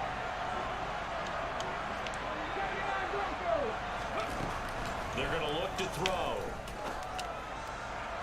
On the sideline, and he keeps his feet in bounds. They say yes. Yes, Great Juju. job, both feet in, first down. Right about 20 yards on the pickup. Officially, they'll say it's going to go for 19. Continuing to keep their foot on the gas. It looks like they're just having fun out there. They're loose, they're free, and they're enjoying what the scoreboard looks like. I'd have to say I agree with you totally. They're having a blast out there all game long when they throw the football. They're picking up nice chunks of real estate, significant yardage on just about every throw that they make. And there's another one there, and they continue to have that fun that you just talked about.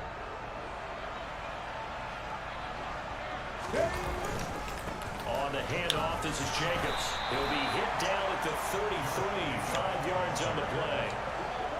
Starting to become a tough spot for this defense. You're down 4th quarter, looking a little fatigued maybe on that side of the ball. Partner, we've seen this before, haven't we? Because every coach we've ever talked to says body language is important. And now you're seeing guys with their hands on their hips, they're bent over, hands on their knees.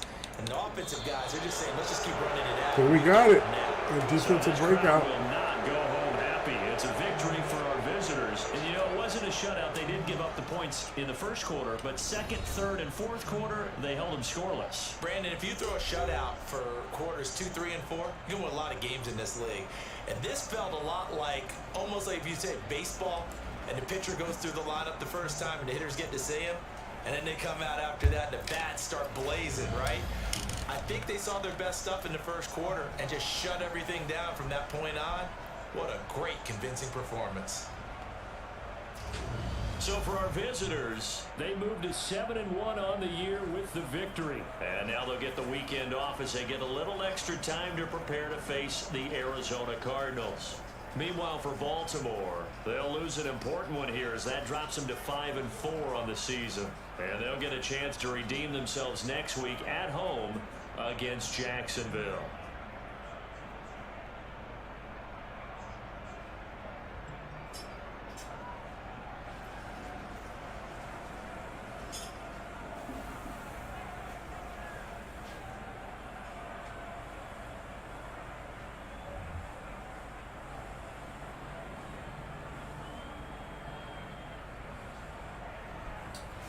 All right. So let's see if we got the breakout message. We also beat the Ravens, so the streak is alive still. It helps us in the playoffs. How'd our rookie do? 212 yards, no touchdowns. Well, Lamar Jackson ain't had no touchdowns either, so don't feel bad about it. Sometimes you don't throw touchdowns, and it's more about running and different options of play. Left guard Green gets an upgrade. Put this on power. He's now at 80.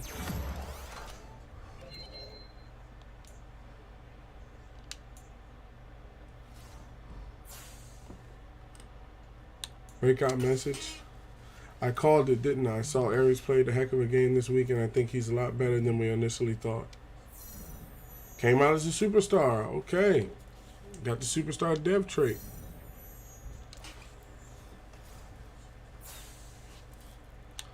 Okay, let's see if anybody else's stats came out. He's still hidden.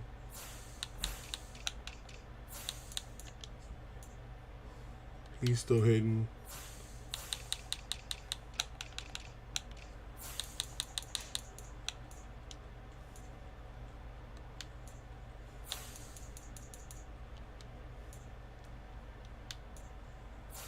Both of them are still hidden.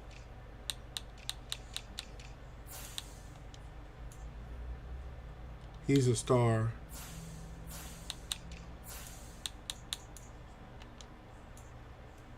He's still hidden. Okay. Am I injured for a long period of time? Yes, it was just a 1 game injury.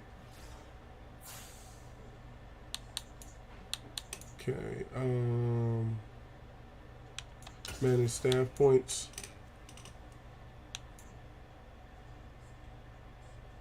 Franchise staff.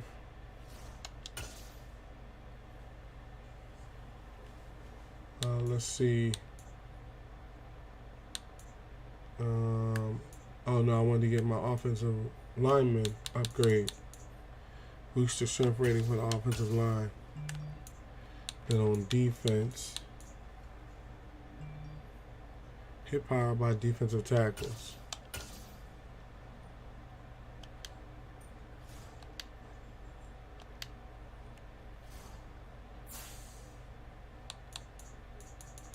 Answer media question. At the midway point of the year, your team's at a good spot. How far do you think this team can go? You just want to be in a position to win a Super Bowl, and of course that has to happen. You have to make the playoffs, and I know we can get there. I believe we're showing this is a Super Bowl caliber team. There's a lot left, but I think it's time to think big. Well, it's a dangerous game to start looking ahead. So right now, these guys need to worry about winning each week. I would say you just want to be in a position to win a Super Bowl, and of course that happens. You need to make the playoffs, and I know we'll get there. Then it says ticket prices per win up 1%, per losses -3. So people will buy more tickets if I win versus if I lose. But that was already the way it was anyway. So okay, view weekly awards. That was last week. Advance to next week.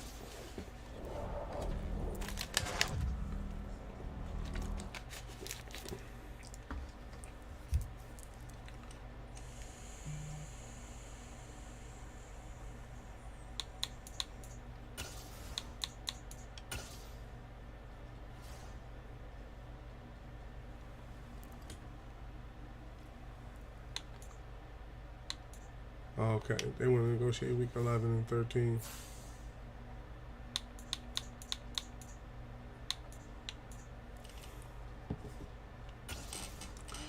What are we, 7-1 now? 7-1, best in the division. Yeah, we got Lamar Jackson. What's his name? Kyler Murray. There you go. I'm saying Lamar Curry. Kyler Murray coming to town. Looks like he got a rookie with him. I won't get no upgrades? Oh, what the heck? Okay, so I'm at 85, they're at 81.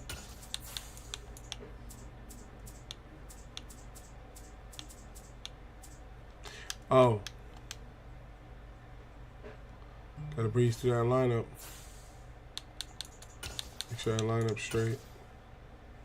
You can just breeze through it. Okay. Okay. Let me see here. No.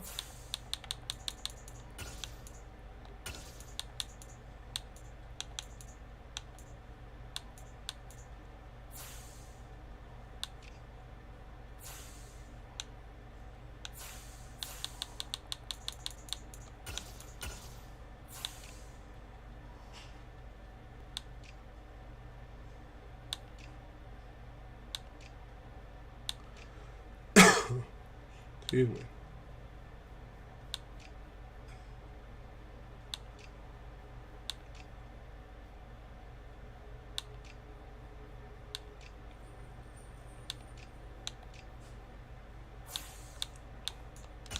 I want Kaiser White to play middle linebacker.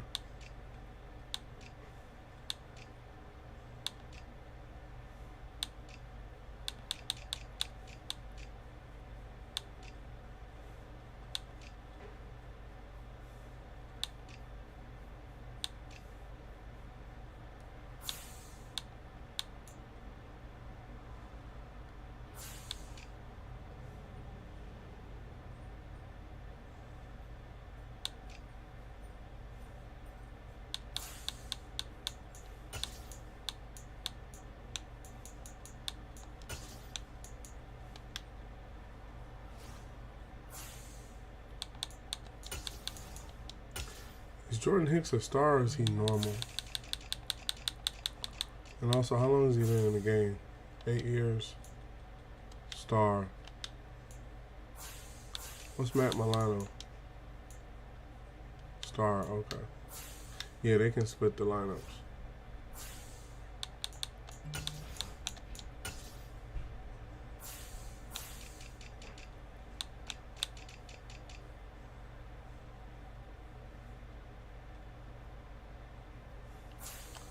All right, everybody's in their space.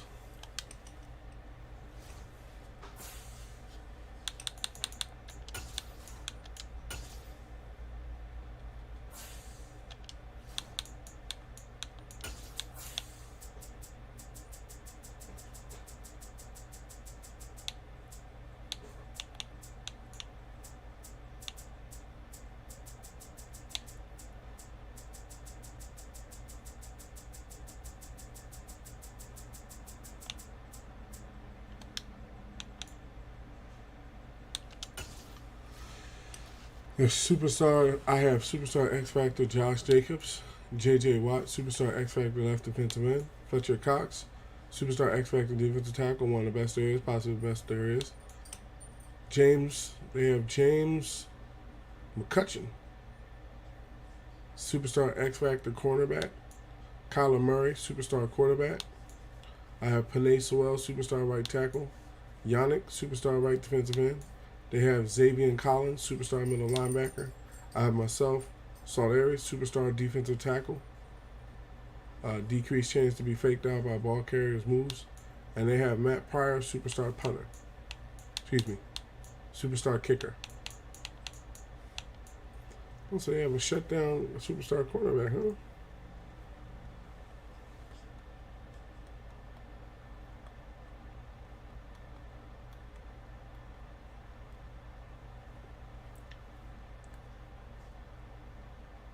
I'm glad I looked into this before I just started it up. Won't be thrown in his direction.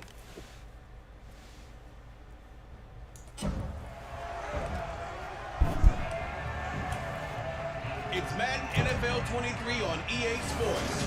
And this one features Josh Jacobs, closing in on 1,000 yards rushing on the year. It's the Snowhawks and the Cards on EA Sports.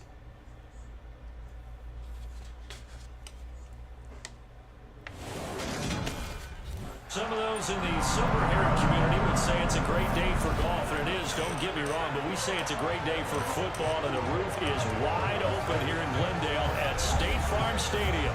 Today we hit Week 10, and we've got a good one in store between the Portland Snowhawks and the Arizona Cardinals.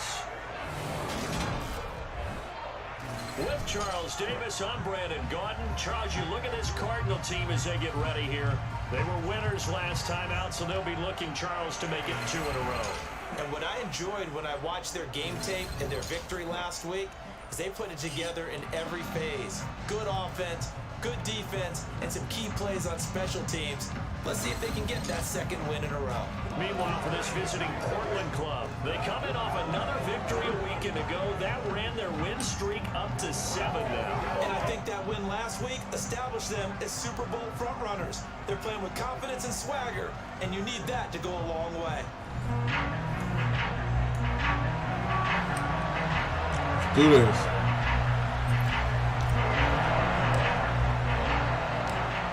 Here's Will Lutz ready to get this one started. And off we go on EA Sports. And they will elect to not bring this one out as our first drive will begin at the 25. The Cardinals making their way out, and it's the #1 overall pick in 2019, Kyler Murray at the helm. I like this guy, and the reason I do, he tends to stand an even keel, doesn't let too much ruffle him. He will manage the game the way it needs to be managed, take what the defense gives him, and then he can strike at times. Had a touchdown pass. Yes, he had an interception last week, but he found 3 a way wide for his team to receivers. win. Go cover 6.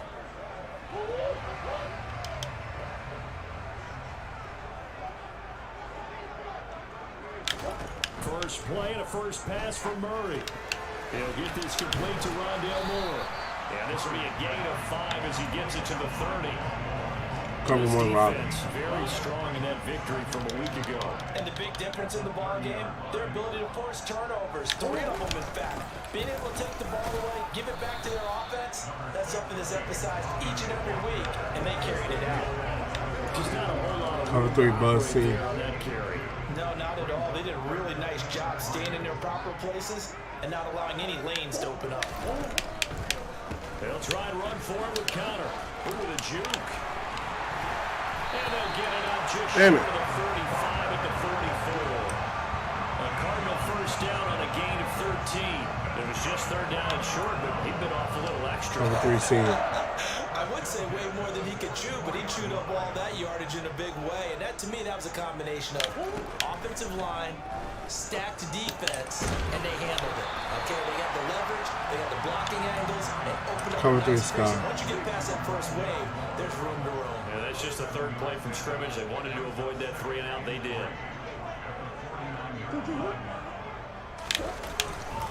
On 2nd down, Connor looking for space. Man, Connor is running, down bro. at the 45-yard line. The numbers there for Connor in last week's game.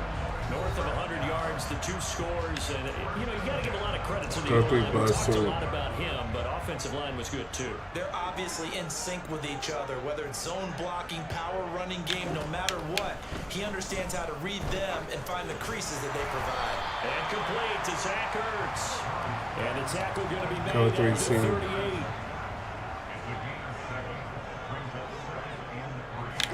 They'll fake it to Connor. Now Murray. Steps away. And this one incomplete. Threw it down at the feet of his receiver. As defensive coordinators around the league tell me all the time, Cover 4 quarters. that throw is not for every quarterback because you've really got to drive the ball downfield. It's going to be a tight window for him to fit that one into. In this case, unsuccessful. Damn it, man. I didn't get to the coverage in time. At 33. Shifted too That's late. a gutsy call there on 3rd and short because that's a play he's got a Cover good hole chance of nickel. being blown up in the backfield for a big loss of yardage. But nice job out wide to gather in that screen pass, use his blockers well, and pick up the 1st down. Flush to his right. Tear his head off, man. What the hell? Number 15, just a yard or 2 shy of the 10. No one there to He help gonna be him hard down bringing to the field. ground today. Scrambling Cover for 3 22 Sky. to the 1st.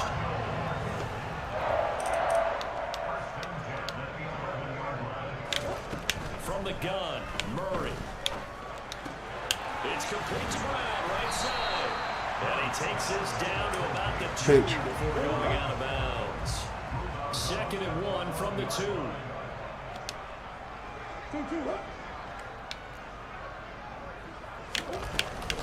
Murray again, this is Connor. And this is not going to do it as he stopped at the 2-yard line. He got maybe a half yard at most, but officially they'll be left with a 3rd and 2. Now Murray off play action. That's what I'm talking about. Big time defense. Shaq Thompson making his presence felt on the sack. Well, it's about how teams are so competitively matched and you just want to make those plays that give you an advantage. How about right here? The difference between letting them score a touchdown versus holding them to a field goal, that's absolutely huge with the play he just made. And you know he hated taking the loss there on 3rd down.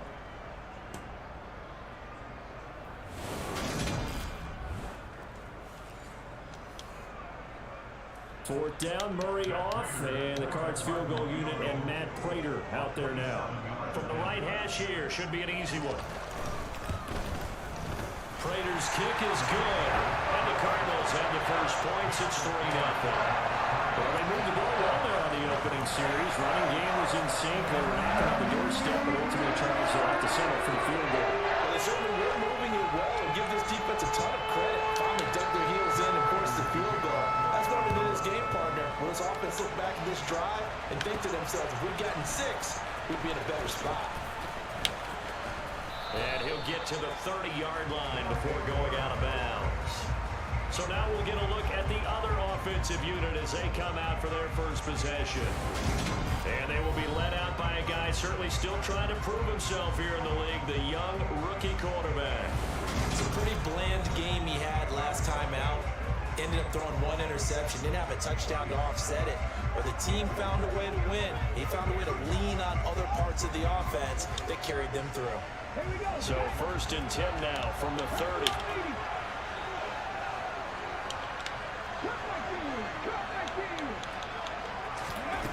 They'll try and start this drive in the air. Open man down the field is Landry.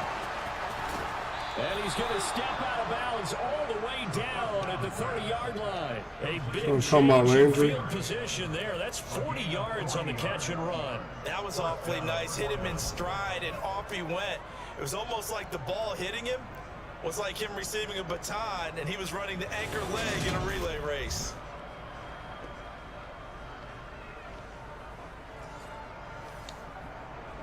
So the big play has him all the way down to the 30 now for 1st and 10.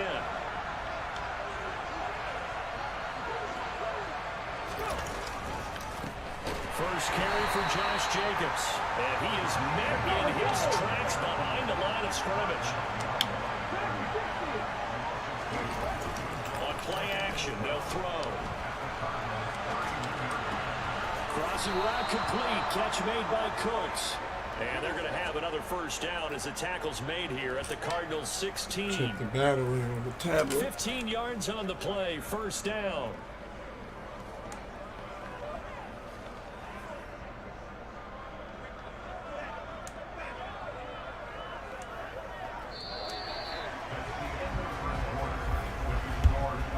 Nothing after 1 on EA Sports. Portland football here, ready to begin the second quarter as they've got it with a 1st and 10.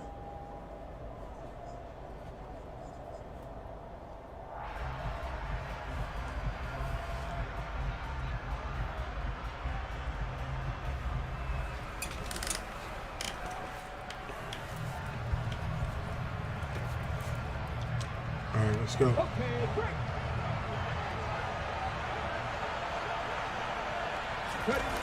From the red zone now, they'll look to throw. And it's caught. Touchdown.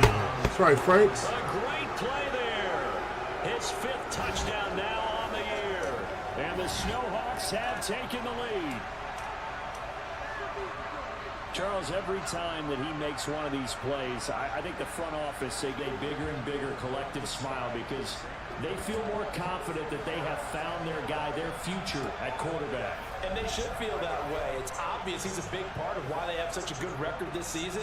You're right about the bright future as well, and by association, a bright future for the franchise too. Lutz with the extra point, and that makes it a 7-3 lead. A drive there of just 4 plays.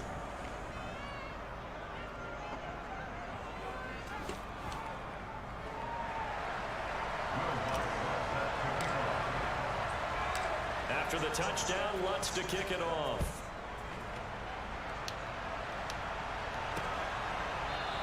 And the drive will begin at the 25 as Scott is going to stay in the end zone. So the Cardinals offense back onto the field here for their second drive of the game.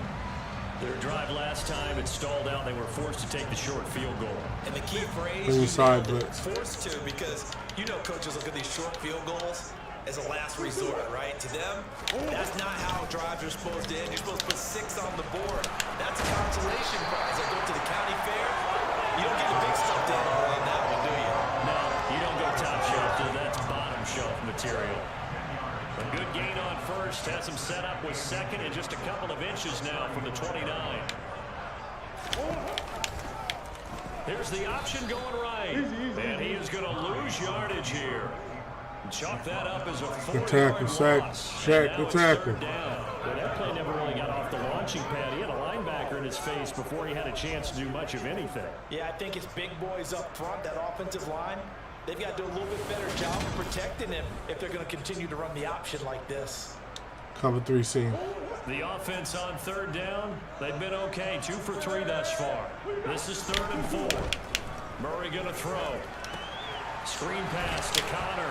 Well, great defense, boys. Spot, but it's not a very generous one. He looks to be about a yard or so short.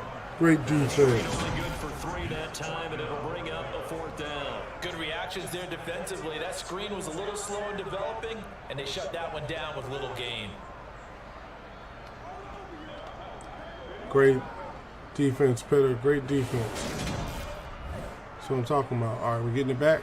All right, let's go. So on 4th down, here's the Australia native. Can we get a run back? To punt this one away. He has like 2 this year. He was called on 3 times. I know he has like 2 last run week as his first one already. here's away. And he fields it cleanly. Ooh. It's a 42-yard punt, but 8 on the return. Tried to juke him, but they was not having it. it. The offense as they take over. Back onto the field comes this offense, ready for their He having a second good day drive. so far, 1 touchdown. Just the one misstep for them in the first half of the season. 7-1 is the record at the midway point. And in terms of whatever power rankings you want to go by, they're at or near the top of the list in terms of best teams in the National Football League. And for me, in my little bit of rankings here, I've got them at the top. I know there's still 2 months to go. We've seen teams get off to hot starts and then fade away due to injuries or the schedule or whatever. But unless there are a rash of injuries on this team, I'd be surprised if they're on a 1st or a 2nd seed come playoff time. Anywhere to go with it, and it goes down. They get him that time thanks to the safety blitz as he sank for a loss of 4. They'll set up a throw. Wide open receiver complete. And he'll be taken down, but not before they work it across midfield. Yeah, that was defensive pass interference. So instead of 4th down, 1st down. Well, so much for winning the down, you put a lot of emphasis on because 3rd down is key for offense and defense. Instead, you're going to stay on the field and start a new set of Right, Josh. We'll get this up to about the 44. Yeah, I don't know if it's exactly a win-win, but if you're on offense, Little you'll take HB that slash. run, all right? It was kind of stacked up, found a little bit of yardage, and frankly, they're pretty close to staying on schedule on offense. The playbook is still open for the coordinator. Whenever we talk about the best strong safeties, one word constantly comes up, and that's instinct. Being able to diagnose run or pass and make the appropriate moves. He crashed down hard there. He was ready for that running play. They swing that out wide to Jacobs. And he'll get it out a couple yards shy of midfield at the 48. That's going to bring up 4th down. Gain of 2 there. Yeah, let's punt it away. Trust the defense. Trust the defense. Progressions downfield, forced to get it to his running back. But how about the way they ran to the football and knocked it down to force a 4th down? And here's Gillen on now to punt as he gets this one away. That'll go as a punt. Trust the defense. Trust the defense. Don't put them in a bad situation where it's like 50 yards and all they got to do is go right downfield. Cover 3 show. Cover 3 cloud show 2. Closer to intermission, Charles. Remember last time out they punted. They would love to get points here, especially if this is going to be their final possession in the first half. Yeah, and this is what close games feel like because the pressure is on both sides, but sometimes the pressure is a little bit higher on on the team with the slight edge because they're trying to. No, don't go too far down the field. Cover 3 hard flat. So after the incompletion, 2nd and 10 from the 22. Now Murray. Yes, great defense, Griffin. Shot, couldn't connect. That was all about the defender making life difficult for the receiver. Cover 4 show 2. Got to hold on to the football through all that contact. He ends up forcing the incompletion. To throw is Murray. That's it. I think somebody hit the quarterback. So hang on, a big call coming on 3rd down. Yes. Hold on, offense. That's So right. instead of giving them another 3rd down, they'll decline it, brings up 4th. Now that's smart football right there. You don't even have to really spend a lot of time considering it. Just know that you're probably going to give the ball back. Good job declining that penalty. Returnable here from the 38. So a change of possession here on the punt. And it will be 1st and 10 as they take over. And now this offense comes back out onto the field. We get the ball back at It's only halftime. November, but the playoffs, we know how it works. They'll be here before you know it. If it ended today, they would be the #1 seed. And that's a great spot to be in, but I love the phrase, if it ended today. And I'll guarantee you, that's what they've discussed in their locker room, in their meeting rooms. Yeah, we know where we'd be if it ended today, but we also know it's not ending today. Right. So they've got to continue to play the type of ball that put them in the spot where they're #1 in their conference. Back to throw now on 1st down. Sideline throw, it's complete. And a nice job there of keeping the toes in bounds. If you're running out route, it's likely you're going to end up near the sideline. And what did we just see there? You got it. The benefits of practice. Toe tapping, foot dragging, picking it up, and making sure it was a catch. And he's dropped right at the 40. Gain of 3. I do know from experience that when you slow down someone's running game, you're now doing the dictating on defense. And guess what? They get ready to tee off on their quarterback because they don't throw it all the time. But you still have to be alert for the draws and other plays of that nature and make sure you don't get hurt.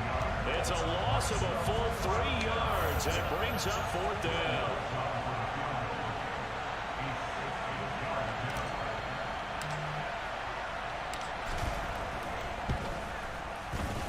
And this is good. We'll take that. Just enough to clear the crossbar as he drops it in from long distance.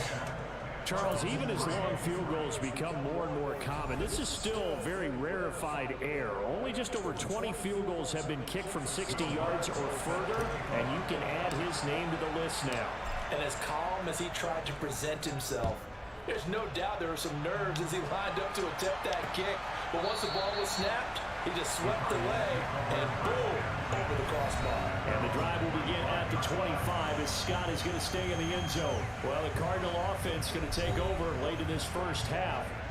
And with just under a minute to go, they might try to think about mounting a drive here if they can. Cover Get in 3 the end seed. zone. Could potentially tie this game up. Murray now on 1st down. Sideline throw, it's complete. And a nice job there of keeping the toes in. Cover 3 Sky. And I believe they buzzed down. They're going to take another look at this play with all reviews coming from the replay official here in the final 2 minutes of the half. He's out of bounds. Did he keep those feet in bounds? That's the question they've got to decide. And I got to say, watching it in real time, it was awfully close. Yeah, it certainly looked like a heck of a catch because he didn't appear to bobble it, which could complicate things. But even with the benefit of replay, that's pretty tight. Now, here's the call. So that challenge is a successful one.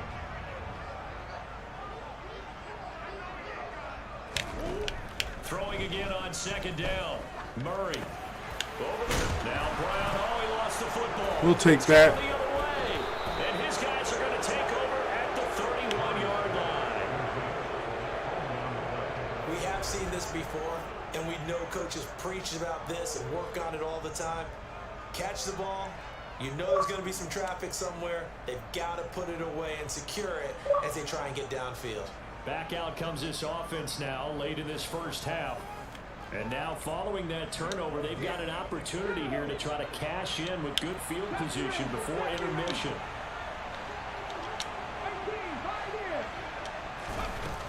come out throwing here on first down.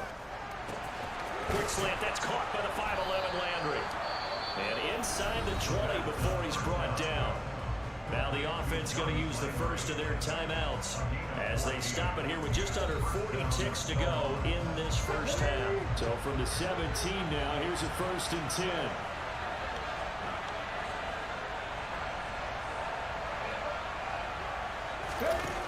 From the shotgun, he'll look to throw. That's caught left side by the tight end Boyle. And he's going to be marked down just outside the 10. The play action fake. They'll look to throw. And he will take it in for the touchdown. Nick Boyle in the final seconds of the first half. And the Snowhawks will extend their lead here just before halftime. I'll let you do the analysis, partner, but with every touchdown pass this young quarterback throws and with the success that his team has had, I just continue to be more and more impressed. Let's both do the analysis. Impressed, aren't we both? Yeah. I mean, why shouldn't we be? We've seen him improve throughout the year. We've seen him settle in now, and you can see the confidence of the team has grown. His confidence has grown. I think that everyone around this guy feels good about what they've seen, and it's also safe for him when he's driving home to turn on Sports Talk Radio. He's okay. Alonso looked to add the extra point. Christian Gallery, I never saw the servers go down. I've been playing now for, how long have I been playing? I've been playing now for about over 2 hours, and I haven't seen an issue with the servers or anything sort of a problem.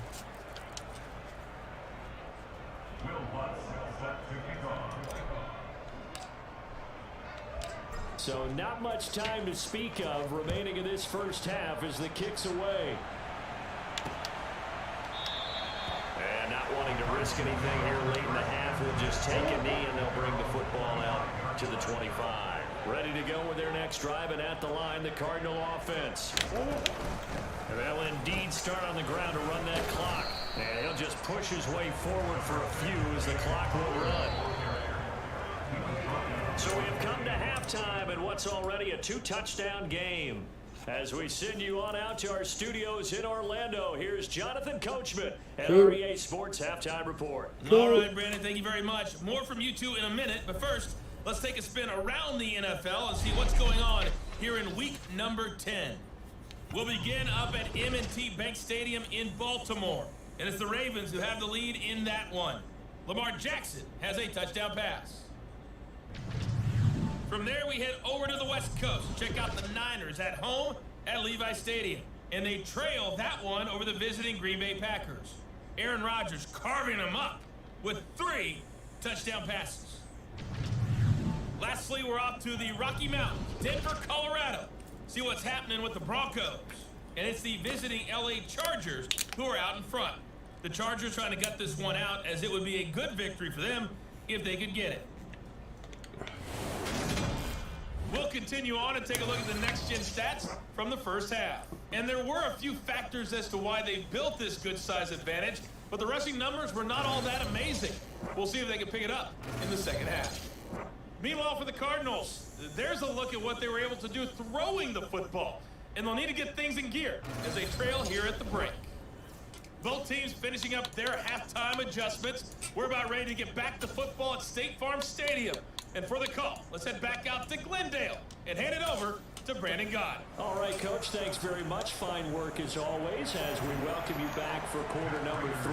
17-3 the score as we resume action for the second half on EA Sports. And here comes a return from a few steps into the end zone. And the decision to come out of the end zone is going to cost him 5 yards as he's taken down right at the 20. And this offense set to go now to begin the third quarter. And Charles, they've got the lead. Put your coaching hat on here now. What's the game plan for the second half? I think getting the running game going a little bit more, because I thought in the first half they didn't get it moving the way that they would like. They had success throwing it, but I think these first couple of drives, they'll want to get those running backs going and give them more opportunities, and I will guarantee you that those guys were lobbying for them in the locker room at halftime. And they work this Great catch, Cooks. across the 45. A very solid gain of 27.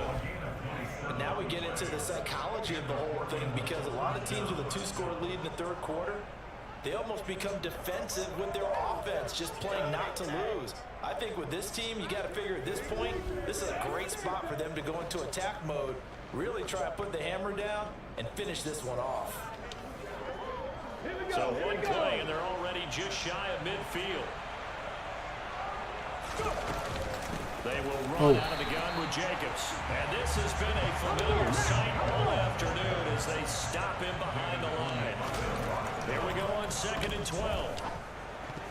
And, he's unable to hold on to that defensively. A potential game changer, but it falls incomplete.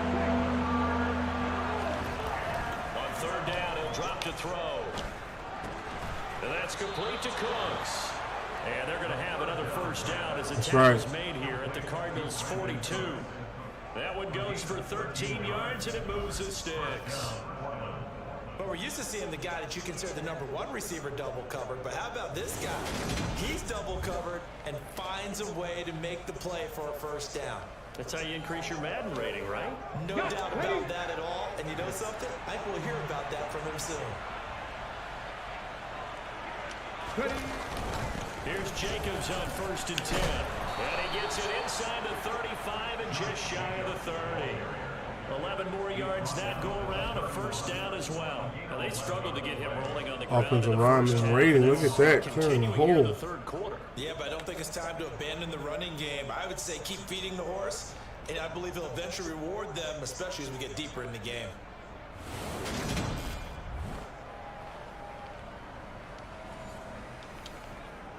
Let's go now. Line of scrimmage, the 31 now on 1st and 10. Reload. They'll stay on the ground with Jacobs. No dice this go around. He's hit behind the line and taken down. That loss of 3, a rare stumble on a promising drive. Here's 2nd and 13. Looking right sideline, that's complete. And he will reach the 5-yard line before going out of bounds. He got 29 yards that time. That's a big league job there of getting out of the pocket, not panicking, and just buying himself some time. Then he made a good, accurate throw to set up 1st and goal.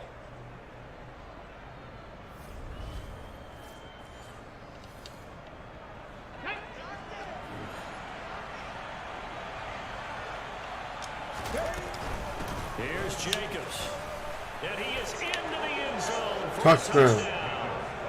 Josh Jacobs hitting double digits with his 10th rushing touchdown on the year. And the Snowhawks take the opening kickoff of the 3rd quarter and drive right down the field to extend their lead. So it's a pretty good season he's putting together running the football. That now 10 rushing touchdowns on the year. And we know this is a passing league, and those numbers throwing the football, they seem to go up and up every year. But there's still something to having a reliable back you can count on in the red zone to bring things home for you. And that's what he's been doing all season long. Lutz to try to add the PAT.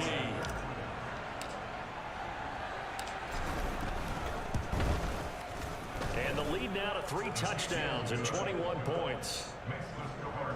So an 8-play drive covering 80 yards. And it was capped off by a touchdown run from Josh Jacobs. After the touchdown, Lutz to kick it off.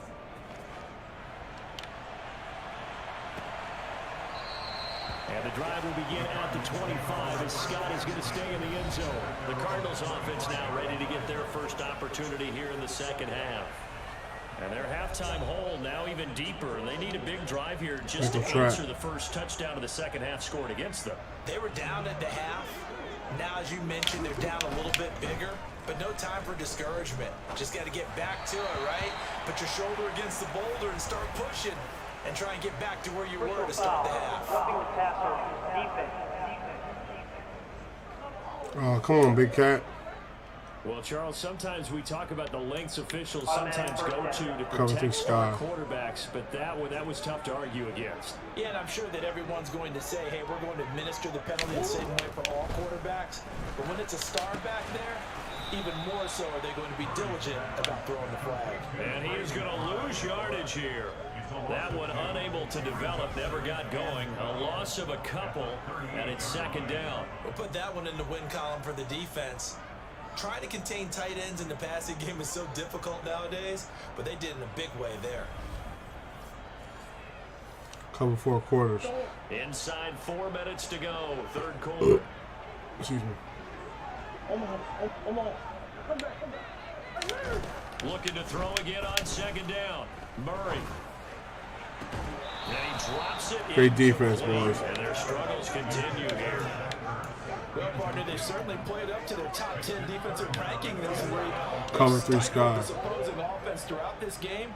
This contest is now lopsided because of their efforts, and there's still a quarter to go. Buying time to his left. And this is going to be incomplete. I'm sure it was a tough halftime Trying trying to to turn figure out middle. some strategy to get things going, trailing by a lot when they went into the locker room. He's just trying every avenue to spark his team here to begin the third quarter. Not a lot going on that play, though. This is taken at the 15. And that'll be a return of 12 following a very nice punt. And they will take over first and 10. Portland's offense now about set to take over. They have picked up right where they left off in half number 1. Just looking really dominant, extending this lead. And it's fun to see when teams actually do that, because so many times you go into the half after playing well, and you kind of relax a little bit. We've got this. We can kind of punch the button whenever we get good and ready. But for a team to keep the intensity and keep the execution up and come back after the half and play so well, that's actually really, really nice to see. And a pedal to the metal. That's what we're seeing right now.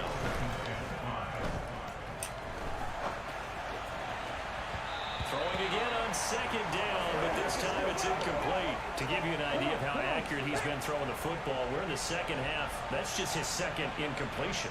Well, if he's not locked in, that means everyone's locked in, because to me it's like throwing a no-hitter in baseball. The pitcher may get the credit, a lot of people making plays behind him in the field. So give him 2 yards there on the completion. Trust the defense. Bring up a fourth down. Here's Jamie Gillendow as he'll kick it away for the second time. Fair catch called for and made right at the 25-yard line. 36 yards on the punt with no return. Arizona's offense back out and ready to go. And Charles, a very uninspired effort. The last time we saw them out there was a quick 3-and-out, then they punted the football. Yeah, and you never want to get stopped so soundly during a series, but what would be even worse now is letting it happen again right here. They've got to get going. On first and 10, here's Murray. That's complete to McBride. And he is going to lose yardage here. Big hit. He was unable to shake free there. They'll cover him for a loss of a yard. I don't know how well our microphones are picking it up for those of you at home, but Charles, you and I can hear it. A lot of groans right now coming from this crowd. I don't know if we're picking up what's happening in the stadium or from the people who are supporting this team at home, because it's coming through loud and clear to you and me. This offense, they've been stuck in neutral much of the game, and on that last play, they actually went in reverse. I think this crowd would have liked neutral, don't you? Yeah, neutral would have strongly been preferred. They'll take anything positive at this point. And he'll be stopped up at the 26 after a gain of only a couple. This offense in desperate need of a conversion as they come up on third down. There's Murray. Nowhere to go here. He lost the football. And this will be scooped up. That's what I'm talking about. And it'll be first and goal at the 7-yard line. The pocket collapsed around him. I know we talk about it a lot, but a QB has to have that sixth sense, doesn't he? It really does, and I know of one team at one point was training their quarterback with that time frame. And anytime So I think so far I've gotten Brady and I got him home. Murray. Blow a horn or blow a whistle to show him this is what that time is, just what you're talking about, training him to understand this is the amount you have, make sure the ball's gone. Didn't happen in this case.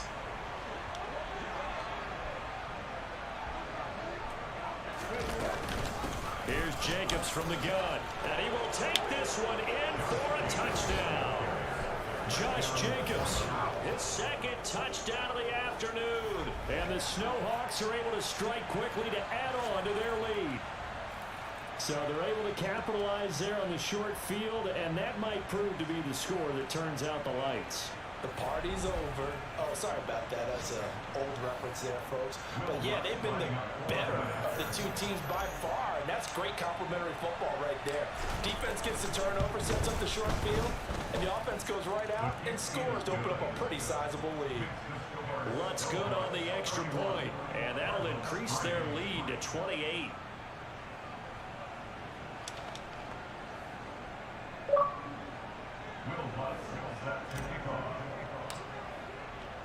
After the touchdown, Lutz to kick it off. Good defense. And the drive will begin at the 25 as Scott is going to stay in the end zone. So out now come the Cardinals. Well, we haven't exactly been treated to a nail-biter in this. How's everybody day going out there? Good, I hope. If they cannot score here, this one's pretty much all but over. Are you saying that you feel like people are starting to think about getting out of here and maybe beating the traffic in order to get home or to their final destination? Yeah, I don't think there's a whole lot of reason to hang around, especially if they can't score here. Yeah, you're right about that because it has been pretty clear who the better team has been in this one. And in a league that we talk about every game being a one-score game as we go into it, watching this blowout, let's just say it's been unusual. On second and very short, Murray. And he drops it incomplete, and their struggles continue here. An incomplete pass on second down leads us to 3rd and inches. Murray giving to Connor on the option. And he'll be touchdown here, but not before he does pick up the first. So from the 36 now, 1st and 10. Again, it's Connor. And they will only muster a yard here to the 38.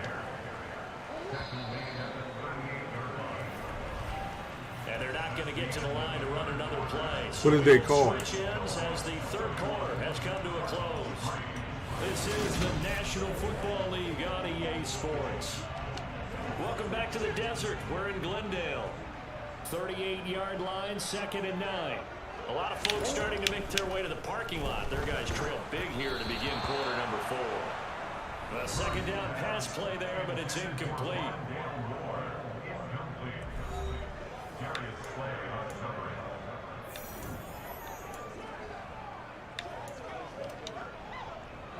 This offense so far on 3rd down, 3 for 7 so far in this game. This is 3rd and 9. Got him in, it's Brown. And he'll only get this to about the 44 as they stop him short of the line. Nice spin move, but we have backup. It'll go down as a gain of 6, and it'll be 4th down. One thing I think that's safe to say defensively, the tackling's been really good. And because of that, it's been very, very hard for them to move the ball because you're not getting the benefits of run after catch. They're tackling them almost on the spot. That means you have to run extra plays, harder to move it.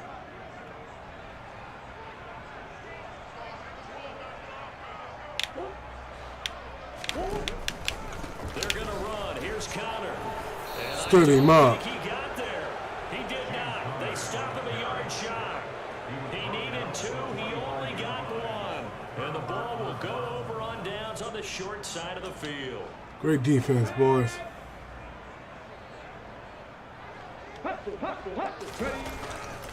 Jacobs going to try the middle. And down inside the 40 to about the 38. A solid run on 1st down. Gain of 7 leaves them with a 2nd and 3.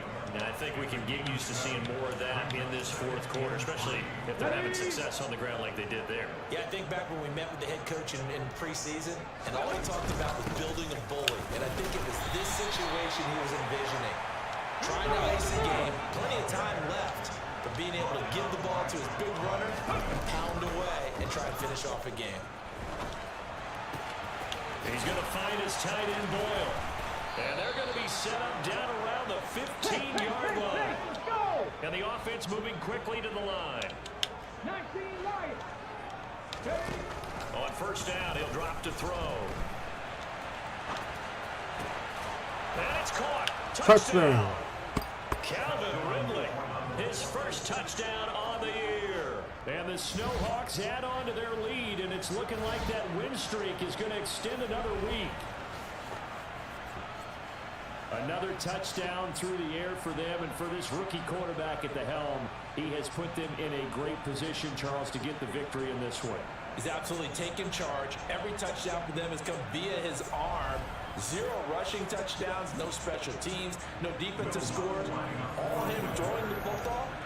He's in cruise control right now, and so is his team.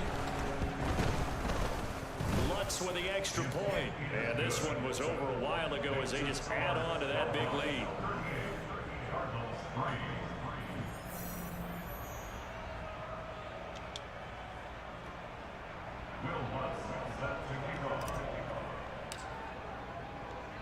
After the touchdown, Lutz to kick it off.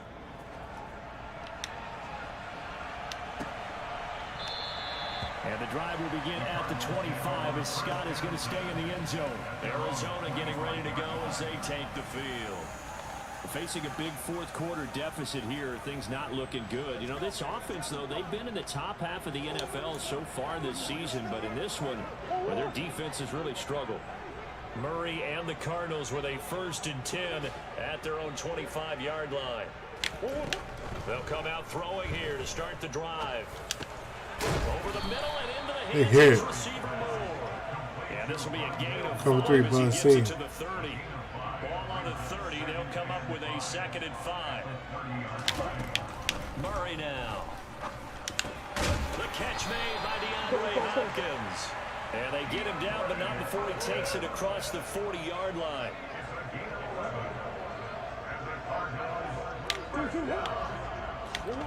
Murray now on 1st down. Eluding the pressure right. Looking sideline, incomplete. And that's another play that's painted the picture of this the game drop. overall. That's been a blowout. It's been continually fueled by big turnovers and stops from one side and an inability to advance the ball from the other. Now he's going to swing this one out to his running back. They do get a couple, but they'll be left staring at a 3rd and 8 coming up. Brandon, you know this is going to be discussed because this is the fear of all the backs when they run this type of a route. They've got to find the football, and sometimes they don't see the defender. And in this case, he took a pretty good shot. Oh, Connor loses it. We'll take that. By the defense. And they take over. They'll set up shop. Gardner Johnson with a big hit. 6-yard line. And with that kind of a deficit, you can't afford to make any kind of mistakes. But it's been pretty symptomatic of what we've seen all game with them, isn't it? Down this big in the fourth quarter. You'd say an afternoon to forget, absolutely. Portland's offense now about set to take over. And they have to be feeling pretty good. Comfortable fourth quarter lead as they take over following the fumble recovery.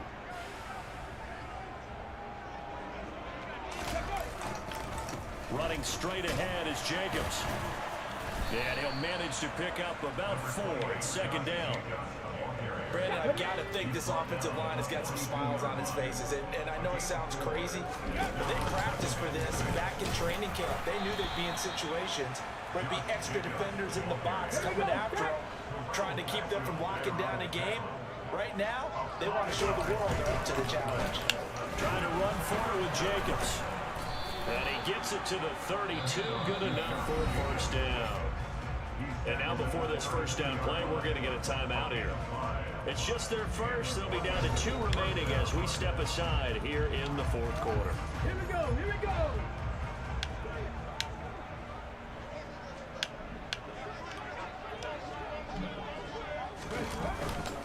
They run it with Jacobs.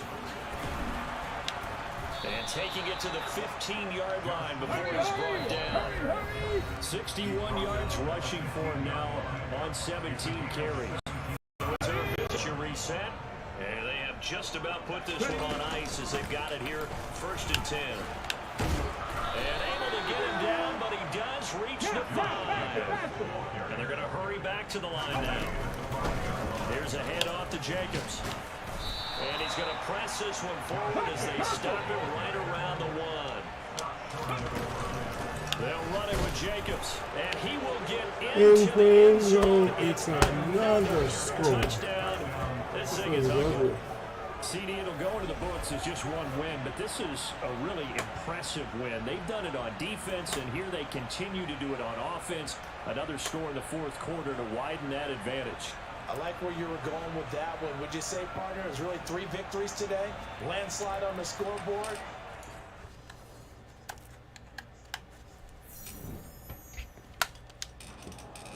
on either side of the ball. They really got it done. Lutz will look to add the extra point.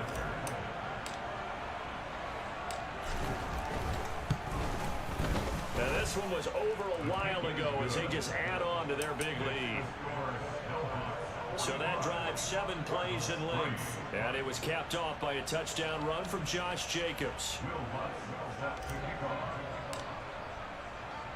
After the touchdown, Lutz to kick it off.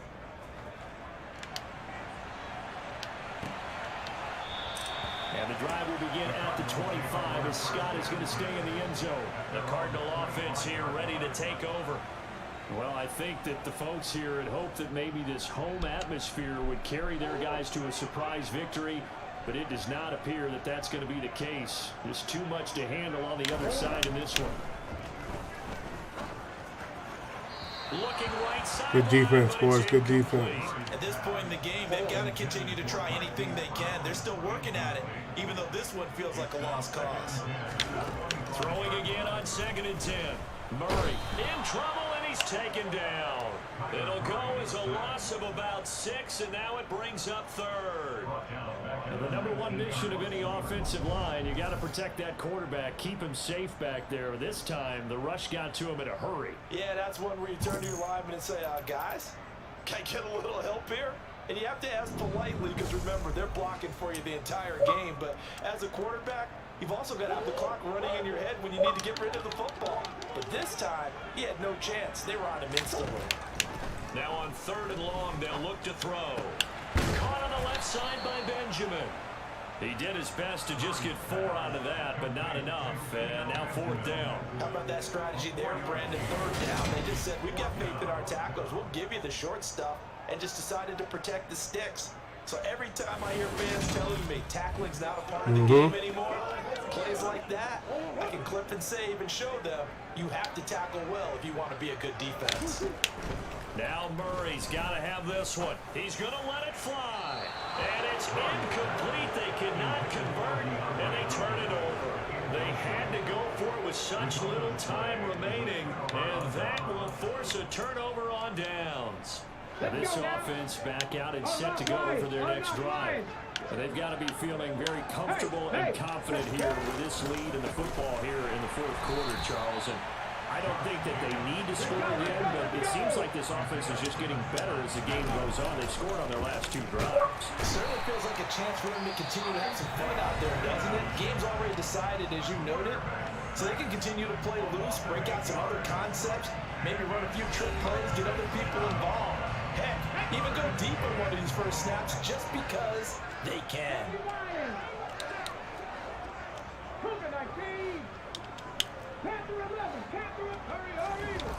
Back to throw here. And it's a short one here, complete to the tight end. So got him. will not go home happy. I think I might get a game switch. Might play, I'm thinking Battlefield 2042. On the other, I mean, you think about it, they scored in the first quarter, but then they didn't score in quarters 2, 3, or 4. They're going to have a lot of work to do before stepping back on the field. Yeah, it'll be an interesting tape to analyze, won't it? Because why did it work in the first quarter, but nothing in quarters 2, 3, and 4? So we always talk about adjustments. You don't just wait till halftime. You do it series to series. They'll be working on that in preparation for their next game. So for our visitors, they're setting themselves up as a major contender as they move to 8-1 now on the year. And they'll return home next week to take on the Cleveland Browns. Meanwhile, for Arizona, they're going the wrong way as this will drop them to 3-7 now on the year. And they'll try to get back on track next week as they head to Dallas to take on the Cowboys. Our Rook threw 3 touchdowns.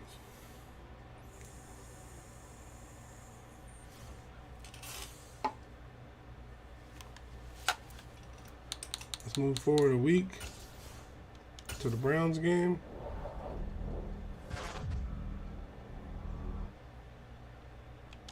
One player ready to negotiate. Jerry Hughes, he has interest to come back. Let me see his player card. Star. A lot of things are green lit. Awareness, strength, play recognition, finesse moves, top 20% of left ends. Okay. Well, he's looking for a 1 year. Let's go 2. Raise it to 3. I'm excited to sign such a great offer and stay with the team. Cool.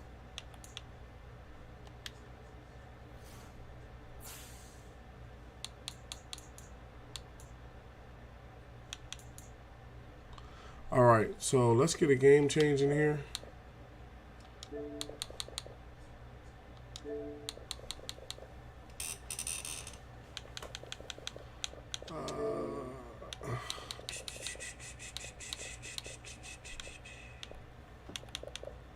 Where's Battlefield 2042? Did I delete it?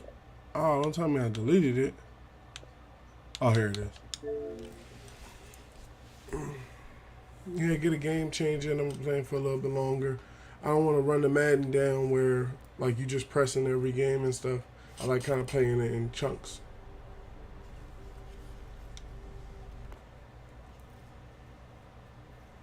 Get in some breakthrough matches. See if we can't win. Get some upgrades. Get some action in here, you know. We've been playing football all morning. That's another thing that I do. I'm not going to cancel the stream to change the title because I know a lot of you are already settled in and you're used to watching the stream. You're settled in right now, and I haven't gotten any reports of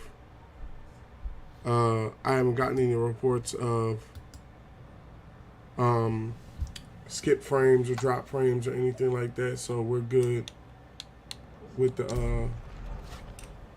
the stream, so I don't want to do anything to mess it up by starting it over again or anything like that, you know? I'm all set. You got a match?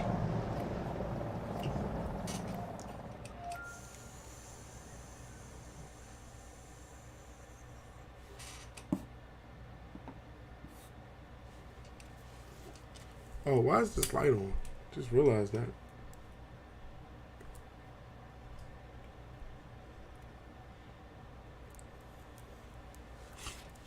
Oh, damn. Can I get one of these vehicles? Wait for me. Move to the objectives and secure them. When a sector is secure, we'll push the Americans into the next one.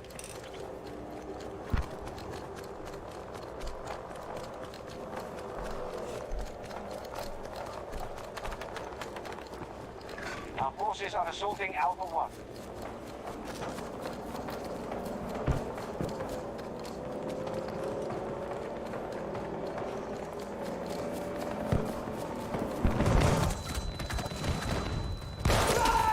Damn.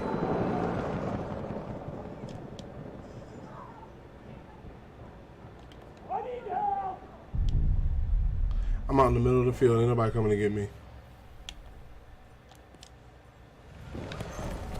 Initiating attack on objective Alpha 1.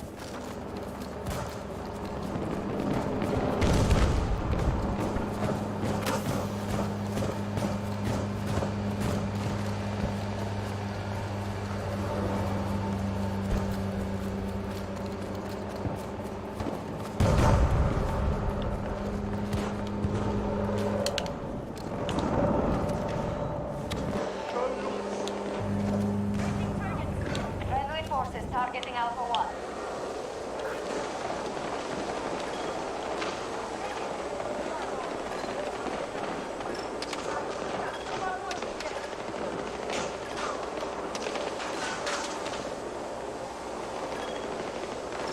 There they are, right there, right there, right there.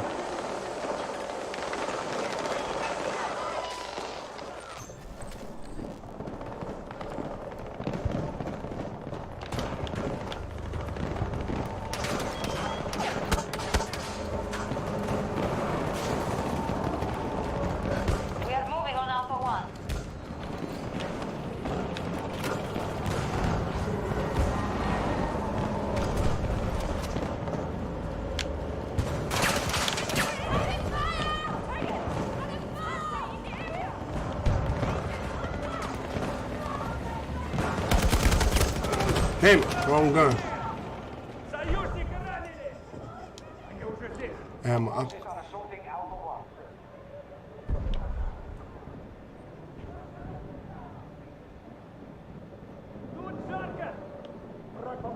I'm like right by this guy. He's not gonna pick me up. He really just left.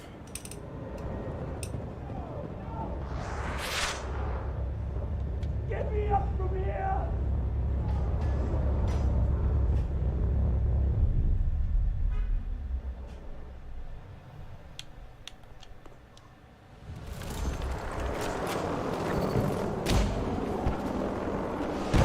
Initiating attack on objective Alpha 1.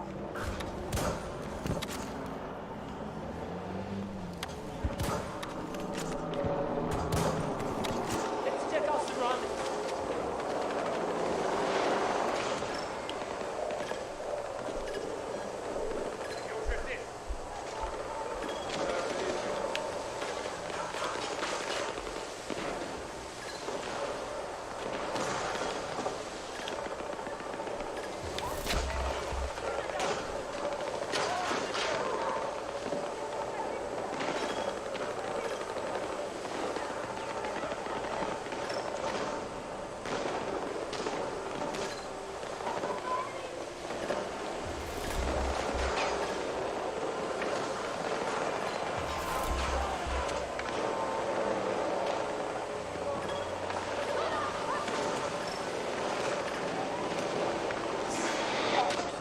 Assaulting Alpha 1.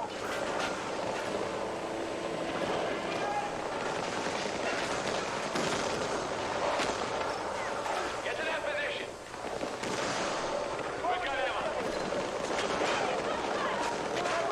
Our forces have taken a fall, but we still remain strong.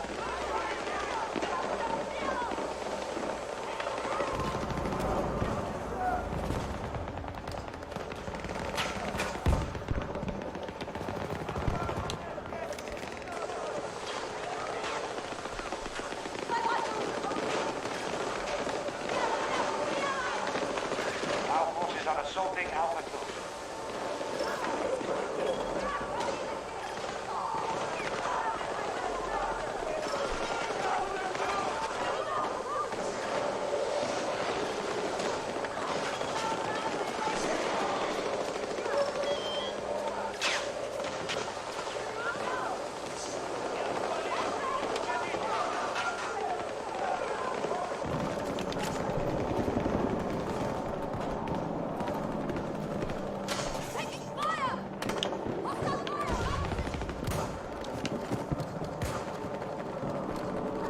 Our forces are assaulting Alpha 1.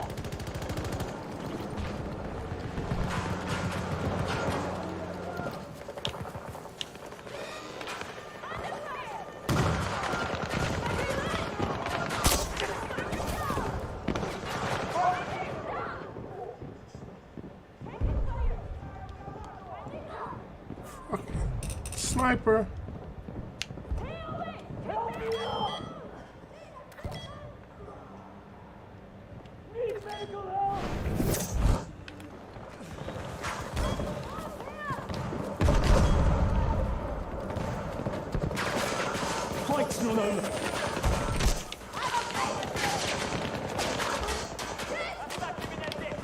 Initiating attack on objective Alpha 1.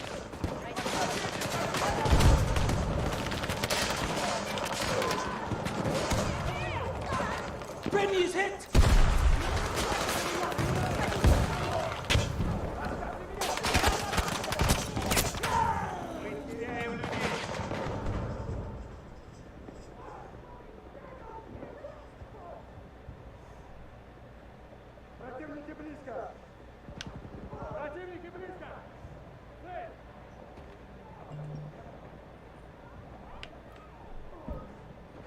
Need medical help!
There you go. I had the wrong gun set up.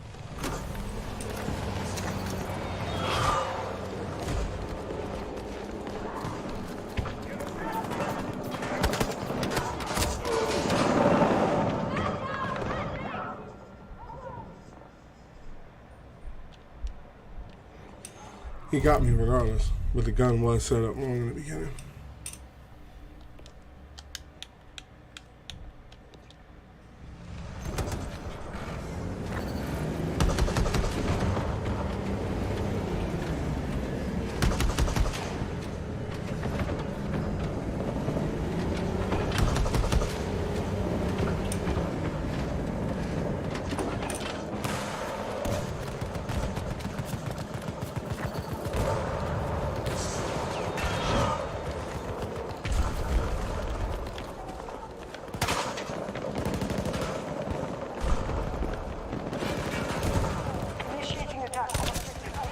Mother.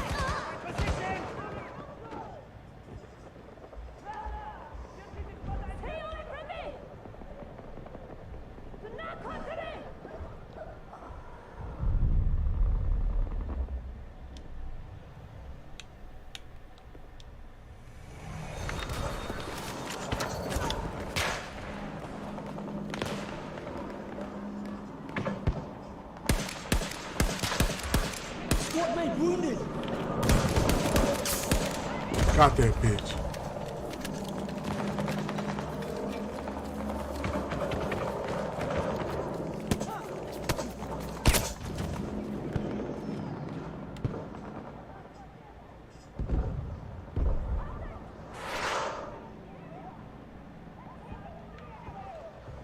Need medical help.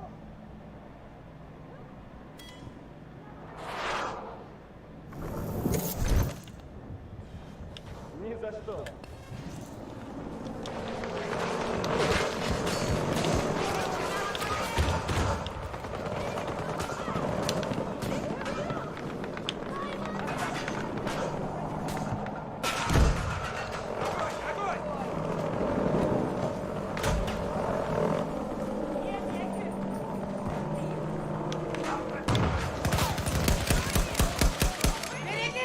Reloading! Our forces are assaulting Alpha 2.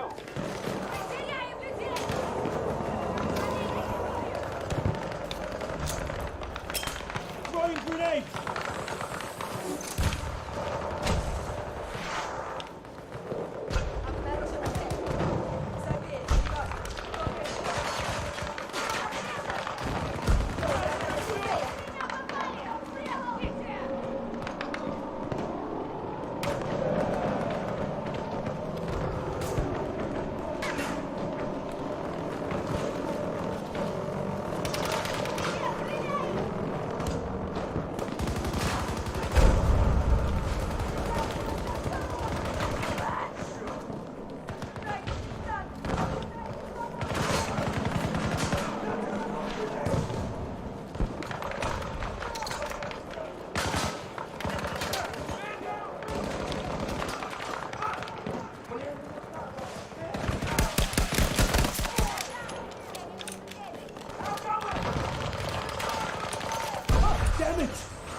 today. All forces withdraw. Couldn't get him.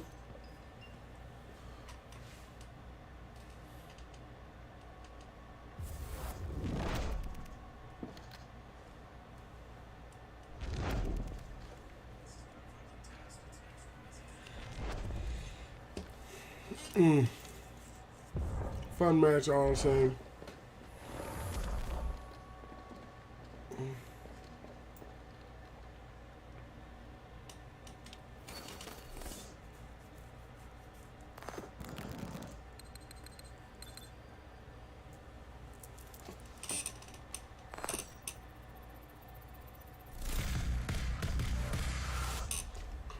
Hey, to level 45.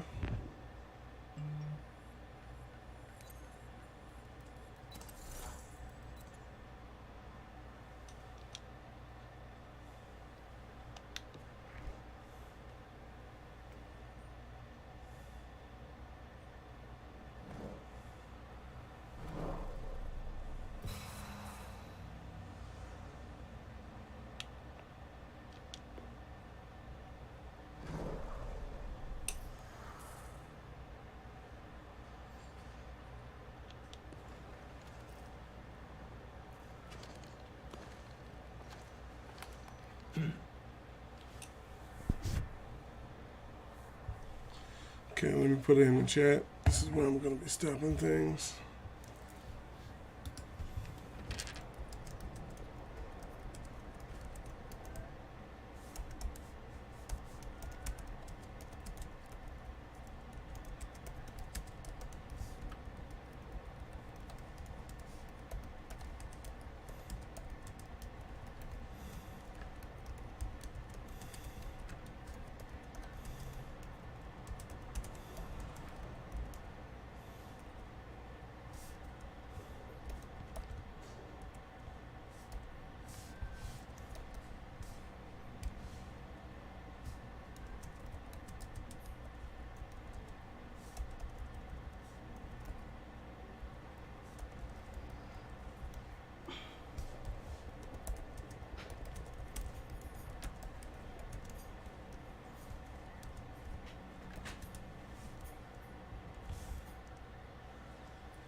Put it in on YouTube.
Okay, so this is where I'm going to be stopping this PlayStream.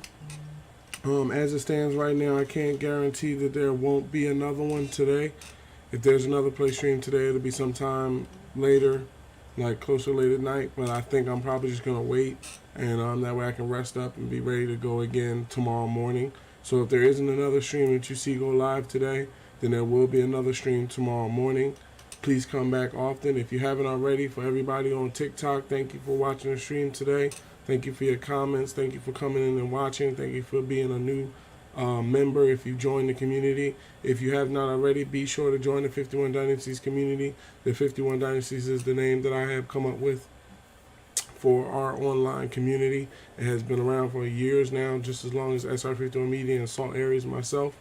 At the same time, join the 51 Dynasties on TikTok. Make sure to drop some hearts on the stream before you're on your way out. If you're not already, join the community. Hit that plus button.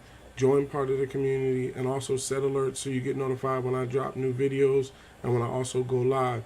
For YouTube, I want to thank everybody that's been watching back on YouTube. Shout out to Payne Craft for commenting today. Hopefully you have a good rest of your day out there.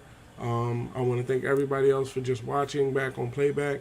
If you're watching back on playback, please be sure to drop a like. If you can, join the community. If you haven't already, join the community. Watch a bunch of videos, put a bunch of likes on those. That really does help the channel grow. And the bigger the channel grows, the bigger things we can do. As you can see, it led to us being live on TikTok as well. For future reference, in case you're wondering, all streams from this point out, as long as everything holds correctly, will be going live on TikTok and YouTube simultaneously, and then all videos will be uploaded to sr51media.com. If you haven't already, go over to sr51media.com. It is the official brand website for the 51 Dynasties, and SR51 Media is the official brand website for SR51 Media, built for the 51 Dynasties community. So that is sr51media.com. Everything's set up there. The certificates are good. The locks are good. It's secure. Right now, I don't have any merch or anything like that, but like I told Payne Graph, it's something I'm thinking about. So if it ever comes out or I start to work on it, I'll let you know. Have a great rest of your day and come back often. Peace.